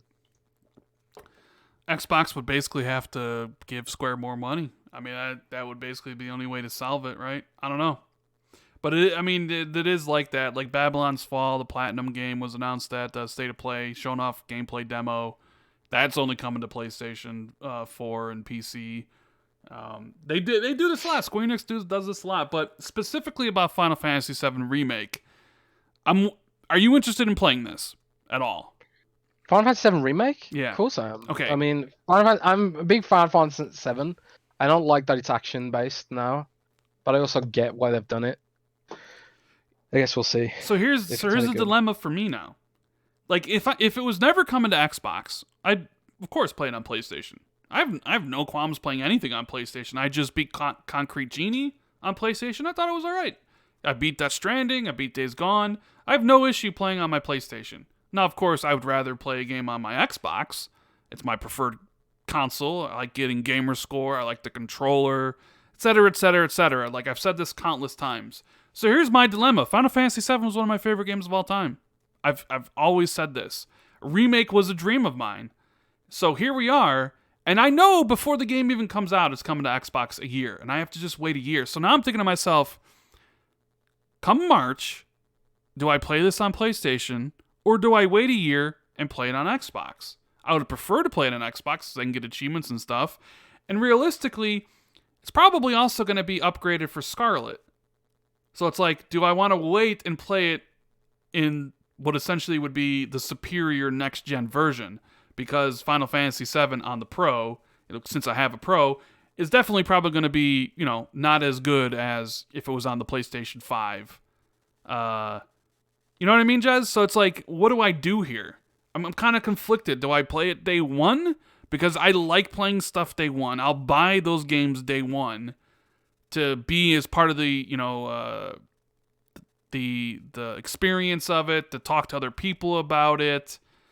And I have no issue spending the money, but like I also kind of be like, I want to play it on Xbox first. It's like, do I just wait the year? What do you think? What are you gonna do? I'm gonna play on Xbox because that's where I play my multiplats, and it's a multiplat at the end of the day. And I've got so much to play that it'd just be more stuff for the backlog if I tried to buy it now on PlayStation. Also, it'll probably look better in 2021 with the Scarlett ray tracing and all that sort of stuff. Yeah, but then I think to myself, if I wait until then, will it just become another game in my backlog? Yeah, maybe. Because if I buy it day one and it's in March, it's like, I'll play it right away. I don't know if I can wait. But it's like, I also don't, if I don't wait, it's like, I don't know if I'll play it again I don't know. And it's, the other part's like, when's the next part of the game coming? Because like, this is just stuff that deals with Midgar. Like, when is part two? Is part two ever coming? How long we gotta wait for that? So I don't know. It's definitely. I'm surprised. That's another thing. That's another thing. I almost want to wait just to see how much of the game we're getting. If it's just Midgar and it's like, I don't know, an 8-hour experience or something, or a 10-hour even, I just might wait till the whole damn thing's finished. Yeah, I mean, I've thought about that too, but part of me is just like, the hype will get to you at launch. Supposedly there's another trailer coming for the game tonight.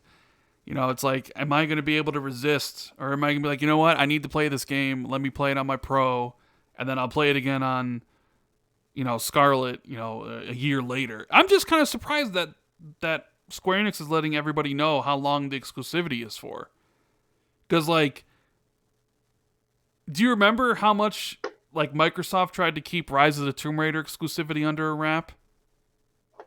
Where people were like, when's it coming to PlayStation? And all that stuff. And here's Square Enix updating the game to show that it's only exclusive until March 3rd, 2021. Way before the game. I mean, hell, even Sony announced that Death Stranding was coming to PC before Death Stranding came out. Usually you think those type of, that info would be saved until after the game's out. So people, well, maybe it's actually for the best. Now you can make a choice. If you want to play Death Stranding day one, you can do so. But now you know it's coming to PC, so you make a choice. Now, Final Fantasy VII, same thing. Hey, now you know. You can play it day one, or you can wait a year. Maybe that's the It's best way to almost do like it. Steam sales and stuff like that. Like, do you buy a PC game day one, or do you wait Steam sale and get it for like 75% off? Yeah. Or do you It's wait for it to join Game Pass? yeah, options, man. Like Control. That Phil let slip, didn't he? Control's Oh coming to yeah, Game Pass at some point. yeah. That was a bit awkward, wasn't it? Yeah. All right, Jez. Good for So them because they can ask for more money now. yeah. So you had a big time exclusive this week. I did have an exclusive, a little exclusive, I guess. You had No big the deal. target specs for both Anaconda and Lockhart, the Xbox Scarlett family. And Yep. what do you think about it? It definitely sounds incredibly powerful to the point where, like, even in my video, I said to myself, is this even possible? To put this Ah, much power into a system that's probably going to cost $500 or $600. So run it down for everybody. We can have a nice discussion about Anaconda and Lockhart. okay, so first of all, looks pretty much confirmed that Anaconda is definitely a thing.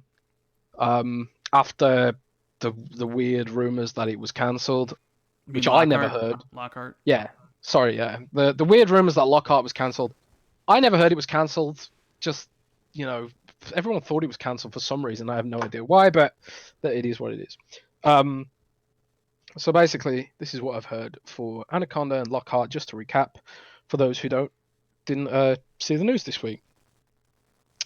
So we're looking at blah blah blah blah blah, 12 teraflops for Anaconda compared to the Xbox One X's 6 teraflops, and Lockhart will be around 4 teraflops compared to the Xbox One X's 6 teraflops. However, I am under the impression that you can't actually measure it directly in comparison because of the different processor architecture. Is that correct, Rand? Yeah. Dealer was trying to explain this to me. So essentially, this, and I'm sure there's PC people in chat that correct me if I say it wrong, but the old GPUs like Polaris are basically like GCN, and GCN, that's the one. Yeah. the new ones that are in Lockhart and Anaconda are Navi, RDNA or whatever it's called, and 6 teraflops of a GCN is not equal to 6 teraflops of RDNA. Basically, like see, here's the thing where people look at Lockhart and they see that 4 teraflops and they see that it's less than 6, because obviously 4 is less than 6, so they think it's a weaker system. But with the way the architecture is, and this is the way it's been explained to me, is that basically the 4 teraflop of the RDNA is essentially the same as, like, it's essentially the same as 6. It's just like, it's so just much more efficient and all that stuff, where it's not less, it's basically the same. So, because there's people running with that, like this whole idea that like Microsoft should just use the X as the entry level system. I see people talk about everywhere, and I'm just like, do you not get how much more powerful and better Lockhart is going to be than the X? Like, it's going to have the same CPU, just lower clocked. It's going to have a more efficient GPU. It has an SSD built in that the X doesn't have. It has the same amount of RAM. It has all the same features and all these different things. Like, and it's going to be cheaper. So in my mind, they're just going to discontinue the X because it doesn't serve a purpose anymore. And Yeah, probably. I mean, I don't know this for sure. I would say more than probably. I'm saying it's going to happen. The X won't be a thing come when the Lockhart comes out. Is that they'll just discontinue it. So it'll be, I mean, there might be some on store shelves because of inventory and stuff, but that Lockhart's going to run circles around the X. I think people also look at it and be like, oh, it's a 1080p 60 machine, but X's can do 4K 30. Well, of course. I mean, you're talking about this gen. Lockhart is a way better machine than the X. Anyways, keep on going on. So you got Anaconda, which is 12, which it's pretty damn high. I mean, that's a really high level GPU, like power level, essentially coming out to like, I don't know, $1,000 GPU which was part of the reasons why I'm looking at these leaks that you have that dealer made, and I'm just like, we're gonna pay for this stuff somewhere. Like it's almost partly unbelievable, and almost another thing is like, well, this is gonna be an expensive system. Yeah, but continue. It's see, a lot of this tech stuff is really way over my head. I'm just basically just sort of reporting the numbers that I've seen and been given, and and some of the target resolutions that I've heard bandied around is like, I don't know if see, when you say Lockhart's going to be more powerful than the X, I don't know. I don't know for sure if it is, because I don't have them in front of me to do a side-by-side comparison. There is a lot of unknown factors to this even now. There's like cache optimizations that are happening as part of the the Scarlett effort that the X won't have access to. There's like API optimizations that Scarlett will have access to, but the X won't have access to, in the form of Game Core OS, which is what's going to be powering Scarlett alongside the current developer environment, which will move to a legacy position. So like the Scarlett has everything that the Xbox One X has because it needs it for backwards compatibility, but that developer environment is going to be, put into legacy mode down the line. Like eventually they'll want you to use the new system so you can get like ray tracing. And a lot of those features, like ray tracing and that sort of thing, are exclusive to the new architecture and the new developer environment. And again, I'm not a developer. I'm certainly not a technician or an engineer. So a lot of this stuff is over my head. Again, I'm just repeating what I've seen written down. And beyond that, we've also got this like SSD technology, which is it's not like your USB SSD card that you've got for your Xbox right now. It's not bottlenecked by the USB port or anything like that. It's direct link to the motherboard and whatever. And I've heard that it reduces games that have a load time now of around 1 minute get reduced down to like mere seconds, like 5 seconds or less even. So like games that are like have 30 seconds load time won't have load time at all. They'll just be instant. And a lot of the main advancements going into next gen are going to revolve around this sort of getting in there instantaneously, getting into your games instantaneously. You don't have to wait for them to install because you can stream them from the cloud with Game Pass. If you're on the game, you can start playing it straight away through not Game Pass, sorry. You can start streaming it straight away from xCloud, and then once the game's fully installed, you can flip over to the local version or whatever. So like kind of like how World of Warcraft's been structured, and the way that it'll download part of the game and then let you play it before you actually need to download the whole thing. Or a lot of Xbox games do that nowadays too, where you can download bits of it here and there. But Microsoft's taking the weight off developers' shoulders by just saying, well, let people just stream the game until it's fully downloaded and stuff like that. So the complete elimination of waiting to get into your games, that's a thing next gen. But the proof's going to be in the pudding, like all these optimizations and all this proprietary tech and all these tweaks to the the CPU and GPU that Microsoft are doing. And Microsoft are doing more work with the Surface team when it comes to processor optimizations. They've got like special processors for Surface devices now. They're not even using off-the-shelf parts for their PCs anymore. It's all custom tech. It's all customized. There's no real way to know how powerful these machines are going to be in terms of direct comparisons to PlayStation 5 until you see Digital Foundry's analysis. Because like at the end of the day, there's like so many extra unknown quantities that could skew the results. That's why like I was really careful when I wrote this down to note that making a direct comparison between the teraflops of past gen and this gen, you just can't really do it, because there's so many other optimizations and tweaks that coalesce to make next gen what it is. So it's just hard to say, but you can say without a doubt though that this thing is going to be, when Kareem Chowdhury said this thing eats monsters for breakfast, he wasn't joking. He was serious, So See, I'm pretty. the loading stuff is super interesting. You're talking about games that have insane load times, being down to mere seconds to be able to get into your game right away, and then even installs. That's been something that really people have complained about. Now, I normally don't really have to wait for a game to install. Like a big game comes out, I usually have it pre-ordered, so I'm ready to go right away at midnight. But if you're one of those people that still buys physical, you have to go to the store, you have to bring it back, you have to install it, download an update for it, right? It can take a long time because the Xbox ones, they install really slow. Now that is a very smart use of xCloud if what you're saying is going to happen. Whereas like it sees that you're installing, let's just say Fable. You're installing Fable, but Fable's 100 gigabytes, and that's going to take X amount of time. Or you're downloading Fable, and that's going to take X amount of time. But you can just start playing it immediately with xCloud. And sure, probably I mean, that bit's a theory, a theory. Like, I'm sure it's like, it's more like what I expect to happen. It might not be like all games that get to have this xCloud streaming thing. It might just be Microsoft games or games that are actually part of the xCloud system. Because again, it's licensing. It comes down to licensing. But that's where Microsoft's going to put a lot of the emphasis. It's just going to be like, we can get you into your games faster, games run and look better, the operating system's less sluggish because,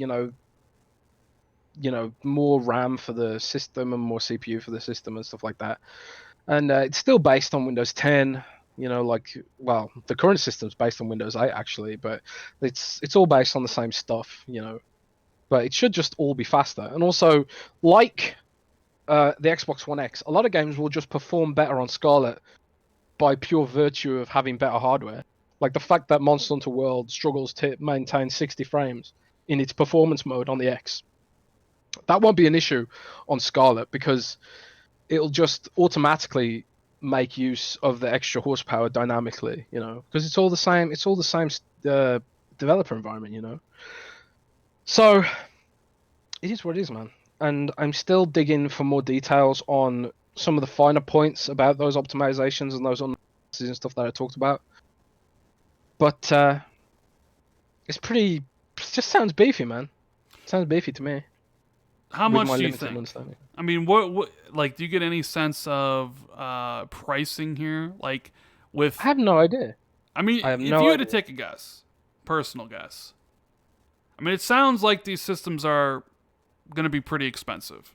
I mean, you're talking about, if a 12 teraflop Navi GPU, an SSD built in, proprietary SSD built in, a new CPU and all this stuff, like that definitely doesn't scream $400 to me. And it almost doesn't even scream $500 for me. Are we looking at a $599 situation here? Man, I don't know. It's like the people I've heard it described as a console sandwich, where you get Anaconda at the one layer, and then you get PS5 in the middle, and then Lockhart on the lower end price. But if I don't know how much they're going to be, but if Anaconda's going to be more expensive than PS5, they better damn well show off why, because like that's what caused the original Xbox to fail, right? They couldn't demonstrate the value of Kinect. They were like, that's true. It's $100. It's $100 more, and we can't really explain why you want this or why you need this. We think it's cool, but we're hoping you think it's cool too. It's like, it's not good enough argument. And it's hard to really sort of explain resolution in a video because the display you're using isn't the same as the resolution you want to show off. So what it boils down to is like things like ray tracing and, all those finer details. But the thing is, PlayStation's going to have those too. So if they are going to be more expensive than PlayStation 5, they better be able to demonstrate how and why it is. Yeah. But we have like 730 people watching. So make sure you guys hit the like button. I only see like 180 likes there with all 700 of you here. It's super easy. Just hit that little like button. And if you're not liking the show, if you think we don't know what we're talking about, you can hit the dislike button. Go right ahead. No skin off my bones. But Jazz, how important do you think Lockhart is to their plans? I think it's incredibly important. Like you wouldn't release that because I've always said I think when you get down to what's the most important feature of any console, price, power, services, games, etc., etc., etc. People will say games, and games are incredibly important, but like I think most people, that sticker price is probably the most important thing. I think price is incredibly important. Yeah. And if somehow they could get Lockhart to be a $300 entry-level device, that could be incredibly tempting for a lot of people. Incredibly tempting. Now, not tempting to me, probably not tempting to you, probably not tempting to 95% of the people in this chat, because we're going to want, the beefy premium system, but not everybody's like that. Not everybody is looking for the best of something. People go out there and they get the cheapest iPhones, even though, because that's the other thing I wanted to talk about. Like the apparent confusion, like, oh, you can't offer two models because people will get confused.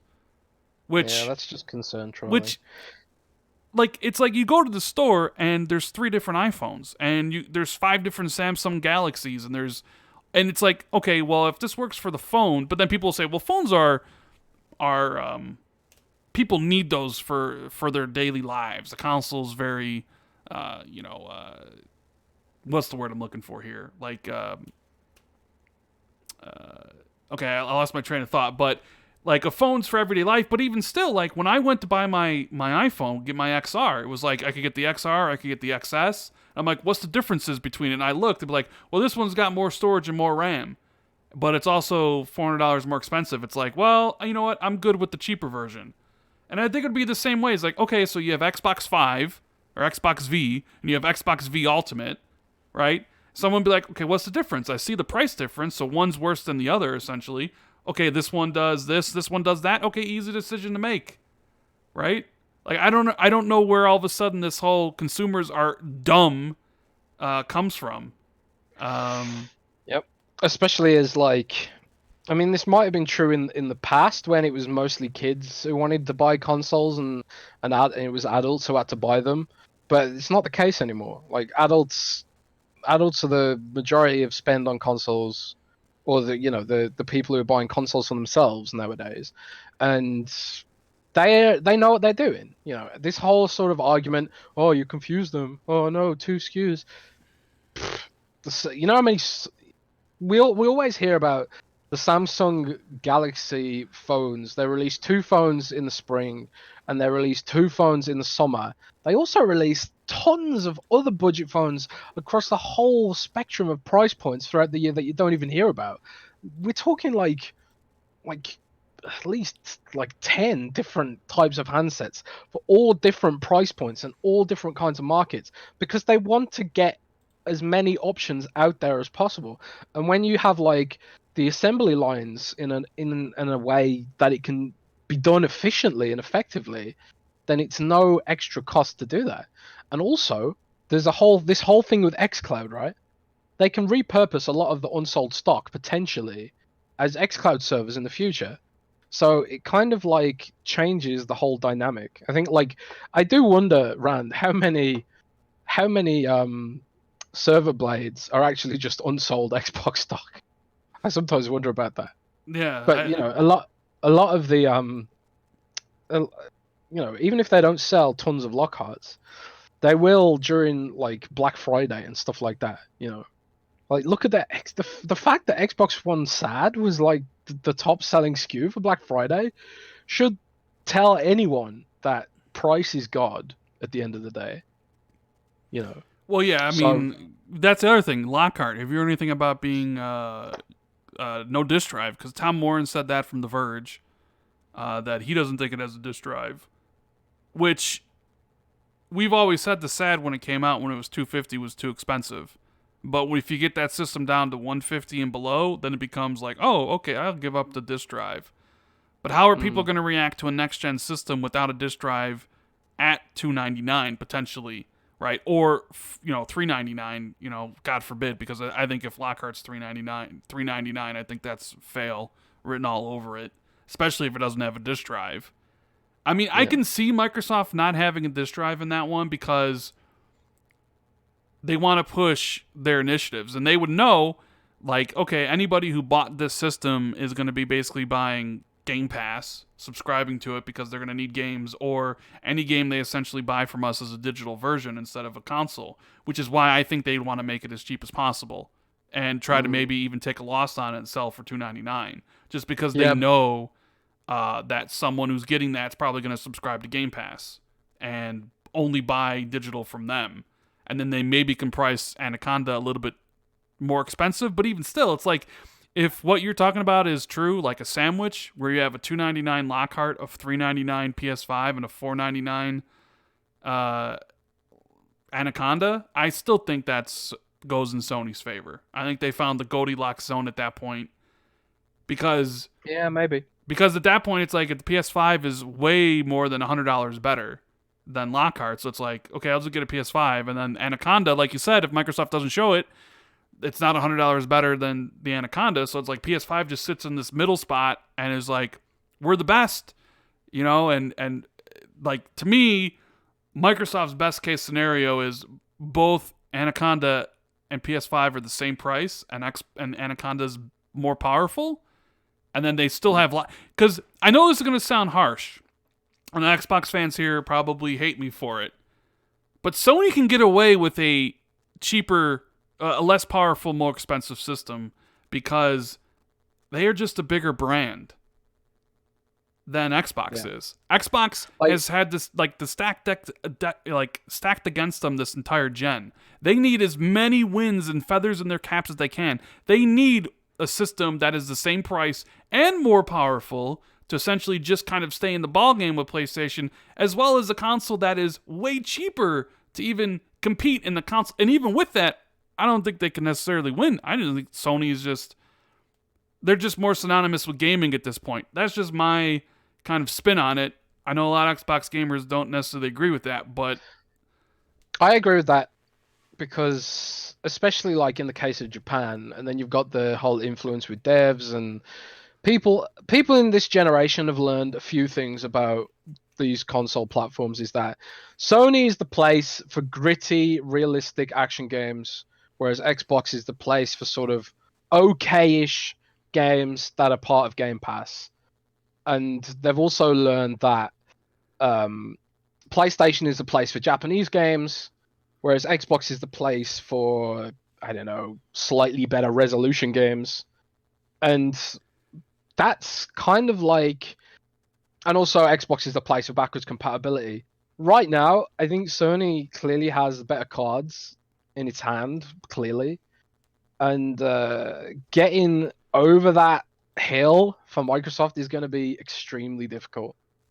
And I agree with you that even if they have the and slightly more powerful system, I think even then they're still going to struggle with PlayStation because of digital lock-in. Yep. So it's... But the thing about Microsoft is they've probably arrived at a point where it's kind of like they're happy with their install base they've got now and serving them while pursuing a new install base via phones and stuff like that. And for them, that's the way they see their future, is that the future isn't just the box. The box is the flagship experience. And then everything else they're going to do is what advances their brand, advances their profits, their work they're doing on PC, with Halo and stuff like that. That's how they keep the business healthy. And they can just focus on making these insanely powerful systems that cater to maybe a more niche audience. And they'll be happy with that, because they're happy with that with Surface, because Surface is a profitable business, but 99% of PC users don't need a Surface. They don't need one. You don't need a system that does literally everything and is priced appropriately for a system that does everything. And, you can get better gaming laptops that are cheaper than Surface. But Surface still has that sort of, sexiness about it that other gaming laptops don't have, and also it does all the inking things and stuff like that. And like, even though I don't draw very often, I kind of like miss having the option to do that. But at the same time, I'm sitting here thinking, I don't need a Surface. I just kind of want one. And I think like that's kind of what Microsoft will have the freedom to do if it gets Xbox brand to a point where they make enough money on PC and phones and stuff like that. They can just go balls to the walls and make these insane systems. And I think Microsoft will be happy with that. I think the idea of them beating PlayStation is something that just won't happen now. Personally.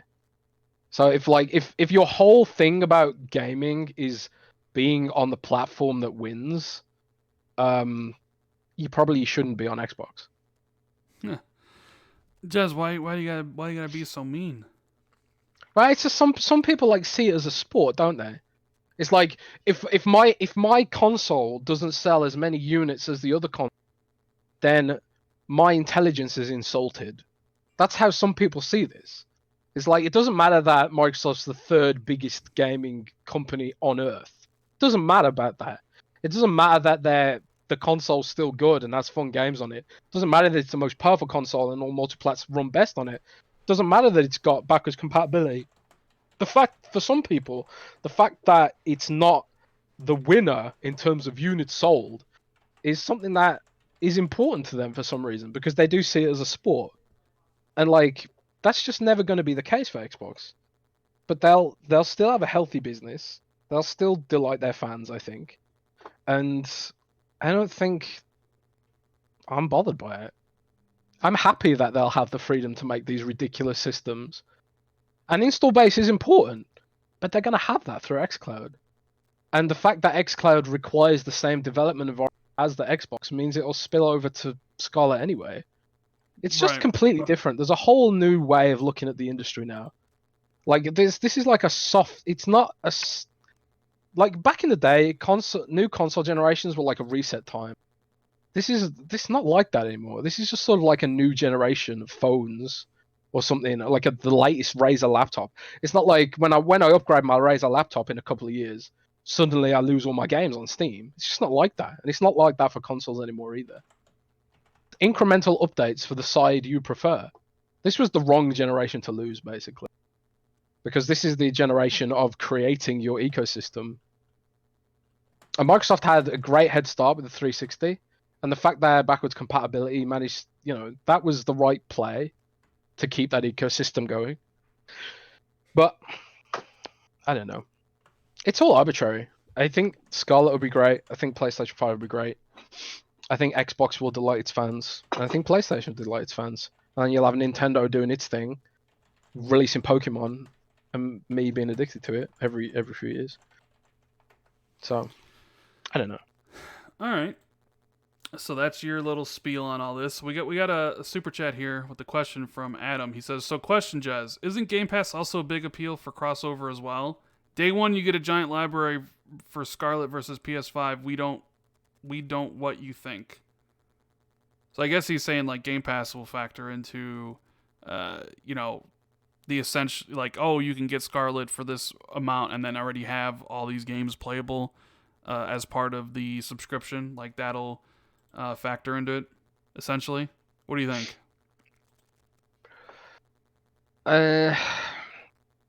Game Pass. It all depends on, again, it's all marketing and positioning, isn't it? Like, I do see them marketing Game Pass a lot more and stuff like that. Wow. Okay, well, one last topic before we get out of here and start taking some questions from the chat. What do you think about Forza Horizon having a Battle Royale mode? Now, this is interesting because, you know what? I don't like racing games. People who listen to this podcast know I don't care about racing games. Even though, like, Forza's the best, I still just find them kind of boring. But I'm going to check this out because I do like chaos, and it sounds damn chaotic. And also, like, in Battle Royale games, when, like, you die, it's kind of almost like, I don't know how you describe it, but like when you die in a team game, like Call of Duty, I feel guilty, like I've screwed over my team. You know what I mean? When you die in a battle royale, it's kind of like you're not hurting anyone else, so there's no like guilt. You know what I mean? So I can sort of hide and just like oh yeah, I lost. Like no one's gonna notice because there's like a bajillion other players in there. So the fact that I suck at racing games won't be as impactful in a battle royale mode. So I'm gonna try it out. Like, what do you think of it? It's weird. Like It's weird. Why? no, it's weird in that like so like when I think of battle royale and cars, I think of like oh, they're gonna put guns on the cars, or it's damage based where your car can only take so much damage and then you're out, right? Like kind of like a destruction derby type of stuff. Like when I hear oh Forza's got battle royale, that's kind of what I think. And then I watched some videos of it. I watched Easy Allies impressions, and it's like, oh, so it's basically race based. Like you challenge somebody to a race, and whoever gets there first wins, and the person who loses is out. I was like, oh, that's pretty interesting. Like, I mean, I didn't expect Forza Horizon. I didn't expect them to add guns to their cars. Like, that's not what I'm saying. You know what I mean? Like, I was expecting, well, maybe people just like smash into each other. You know, because they do have like little like meters that show how much damage a car is taking, and if you get too much damage, you know, it fails the race. I thought it'd be something like that. I didn't think it would be like, oh, two cars come to each other, one, you know, challenges them, and then you have to race somewhere. The first person that gets there wins, and then it has the arena shrink. And if you want to get a better car, because then you also got to think like, well, what about better cars? Because in BRs, like you start with nothing, and then you got to find equipment, and there's better rifles and sniper rifles and pistols and armor. It's like, how does that work? And then, well, there's car drops. You go to find a car, and it's leveled, and it's different. And if you beat somebody, you can take their car or just upgrade your car. So it sounds pretty cool. I'll probably check it out and see if it's, you know, worth. Like, it's crazy how big and huge Forza Horizon is. You know, it's a game that has seasons all the time. They update it like quite often. And here you have a brand new free update for the game with the multiplayer mode that I don't know, was anybody even like, did anybody even like, hey, we want Battle Royale in Forza? It was just like the developers like, hey, let's try this out, see if it works, right? Yep. And I'm all for that experimentation. And Forza Horizon's the game to do it in for racing, right? Because like if you tried something a bit weirder in Forza Motorsport, it's kind of like it defeats the point of it being a simulation, I guess. I don't know. Did you see recently that in an interview, someone accidentally sort of off the cuff leaked the next Forza Motorsport, by the way? Yeah. Like there was some something to do with tires and stuff. Like, what was that about? Like for Forza Motorsport 8. I can't remember. He said something like things I'm looking forward to next. I'm paraphrasing. I don't have the information in front of me, but he said something like what I'm looking forward to from gaming the next year is new Forza Motorsport experience, as if to say that it will be revealed next year. So, if you're a Forza Motorsport fan, maybe that's something to look out for next year. Although it's probably expected at this point, right? Yeah. Like Forza Motorsport technical showcase for Scarlett with ray tracing, reflections, and water and stuff like that. That's the game where you showcase graphics more often than not. So, I don't know. Well, you know what? I think that's a good place to end the show. But of course, we have questions. Anybody who wants to ask us something, go right ahead. Hit us up with a question, and we will try our best to answer it. We appreciate everybody that tuned in live. If you enjoyed the podcast, make sure you hit the like button and subscribe to the channel if you're new. Follow me and Jez on Twitter. Links are in the description. Hi to everybody who's watching this later on iTunes and Spotify. Spotify did a really cool thing you tweeted out last week where like it was a Spotify rap or whatever, Jez? Yeah, the Spotify Wrapped. Do you use Spotify for music? No, I don't use Spotify, no. Well, like Spotify Wrapped for music, it's sort of like if you listen to music on there, it tells you like all the songs and bands that you you were into for the past year. But like for podcasters, it gives you some like interesting data about who listens to your show and stuff like that. And I thought it was a cool thing, so I put it up on the Twitters. I didn't expect that, but Spotify's really good for podcasters. I might actually have to look into it more. You know, you can even put merchandise on there and stuff. Not that I expect anyone to buy it, but. All right, so we got some questions. Subzetic wants to know: ask Jez if he's gonna play Shenmue 3 like me. It has fishing. Nope. Nope. Nope. Okay. I never played the old ones, so I have like no nostalgia for them, and the game looks really dated. I feel like it's kind of like me forcing Rand to play Pokemon. Like I think the fact that he has zero nostalgia for the brand makes him see the games for what they are, which is probably like pretty lacking. Like I freely admit 90% of my enjoyment for Pokemon is purely nostalgia. It has to be. Because like if I try to look at this through like analytical eyes, and if I imagine that this was just some like random indie game, it was exactly the same, but it wasn't Pokemon, I probably wouldn't like it as much. So I feel I'd probably be the same way with Shenmue. I don't know. What do you like Shenmue, Ren? No, never played it, never will. So have no interest in that game. Gunstar wants. Tell me on Zedox. Tell me on Twitter if it's actually worth playing for someone who's never played it before. Because I imagine it's just sort of for the fans. Really. Yeah. Gunstar wants to know our guesses for the next gen Xbox console name. Because Phil Spencer said that the name would represent the capabilities of the system, right? Yes. Which so... Xbox has no games? Is the name of the system? Oh god. I think like some of the ideas I've seen banded around, like I saw was it Ryan McCaffrey from IGN said it should be called the Xbox E for like a bunch of reasons, but I don't know. I've seen like Xbox VS and Xbox VX. I kind of like that. Like V is in 5. Mm-hmm. I like that kind of. I think that's the Xbox VS for the Xbox VS for the Lockhart and Xbox VX for Anaconda. I kind of like that.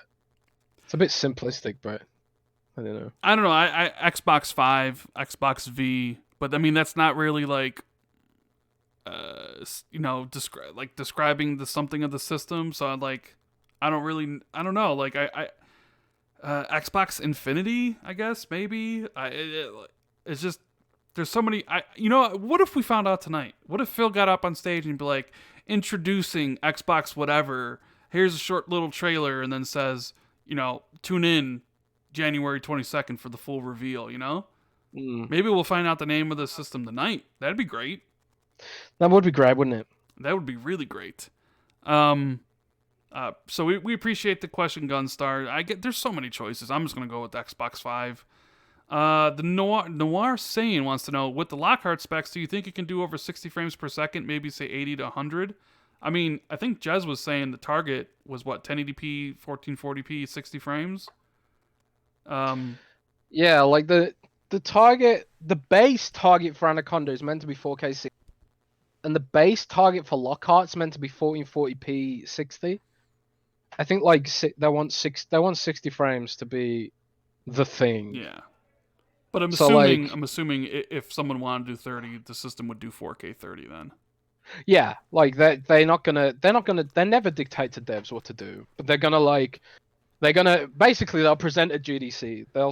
What they usually do, Microsoft, is they present their latest research into gamers' sentiments and habits, and they'll go to GDC and say most of our gamers want 60 frames per second over maximum resolution or whatever, and then developers will react accordingly, and they'll say we've made a system that will allow you to push 60 frames at 4K.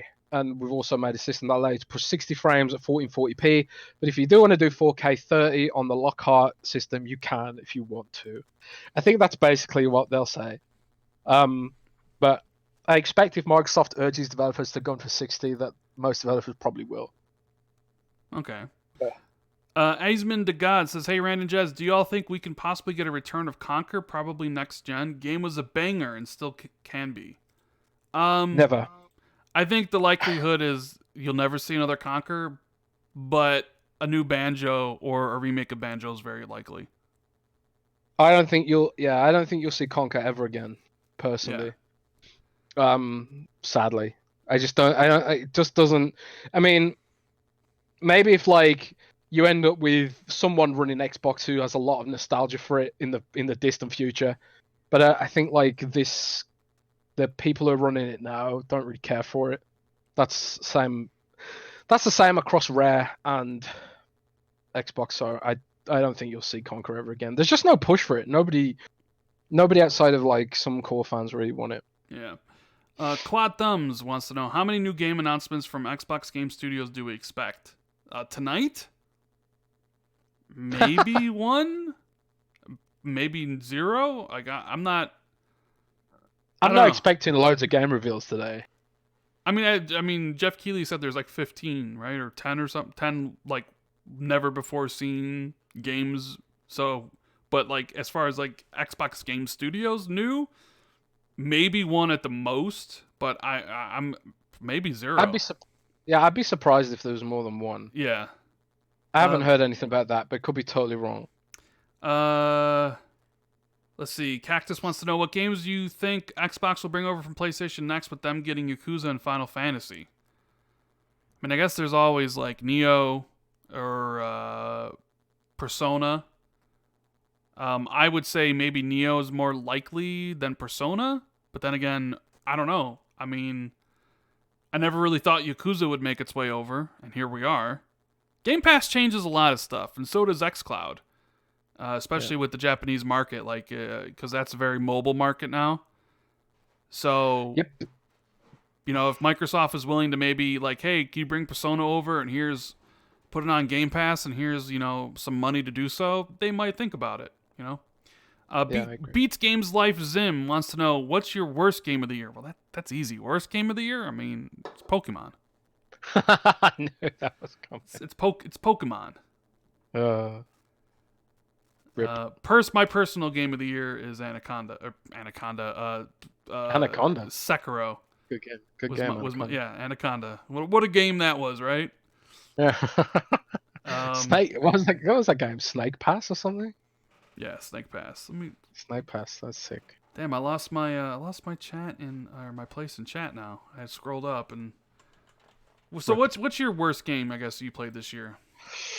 Oh man, there was one game I reviewed. I can't even remember what it was now. That I remember thinking, God, this is a slog. Like I couldn't wait for it to end. I can't remember what it was now though. Oh man, it's gonna bug me because it was like the first game that I reviewed that I actually like really hated. I can't remember what it was. Oh well. So here's the thing for me. It's like my brain's so full of information that I often just, when it's something useless, my brain, it just goes out the other end. I completely forgotten. I can't remember many games I've played this year that I thought were truly bad. But probably like, and purely in terms of disappointment factor, probably Anthem. Like I was so excited for that game, and I love BioWare and all that sort of stuff. Had really high hopes for that game. And that did release this year, right? I'm not crazy. What game? Anthem. I'm not going crazy. Anthem released this year. Anthem, I think, is probably my biggest disappointment from this year. If, pound for pound. My game of the year was probably Resident Evil 2, but I realise some of that is probably nostalgia. I think the game, like, I enjoyed. I really like the Outer Worlds, but, like, Resident Evil 2 is just, like, so magical. So we got one more question from SubZX. He says, "What is your most underrated game of this year for both of you?" That's a good question. I'm gonna say a game that I think went by most people. Definitely be in my top 10, but most people don't really think about is A Plague's Tale: Innocence. Yeah, I think we gave that an Editor's Choice Award, which is basically our award for underrated, overlooked games. Yeah. A lot of our team voted for that. That game is amazing. People should. I know it's on sale now because it's part of like the Game Awards. But like I recommend anybody out there check out that game. It's so good. Yeah. Overlooked, underrated for me is probably Children of Morta. Mm. I really like the art style in that game. Is just magical. Like I love what Studios is doing. Like they are really, really magical indie dev at the moment. There's a few really like good low key games this year, but like without having notes in front of me. Oh, you know what game I never finished? I never fully finished Rage 2. Did you finish it? I finished Rage 2, but yeah, it's one of the more mediocre, disappointing games for me this Yeah, it year. was a slog. Yeah, it definitely was. Shout out to the Ravenflow for the super chat. He says, "Fire Emblem a one-player player voice. Let's go." Yeah, like the Game Awards does have a player voice category where you can vote on. I forget who I voted for. I'm not even sure of the 4 nominees, but yeah. So you know what? I think that's where we're gonna end the show. Hope everybody enjoys the Game Awards tonight. I think it's coming on in 2 hours and 15 minutes. And we'll be back next week with a brand new show. Hopefully, a lot more stuff to talk about. I mean, who would have thought this week would have been popping with news as it was, right? Yep, indeed. And sorry, I was a bit distracted in the middle there. It's just like there's so much prep work going in for the Game Awards right now, and it is what it is. It's just one of those days.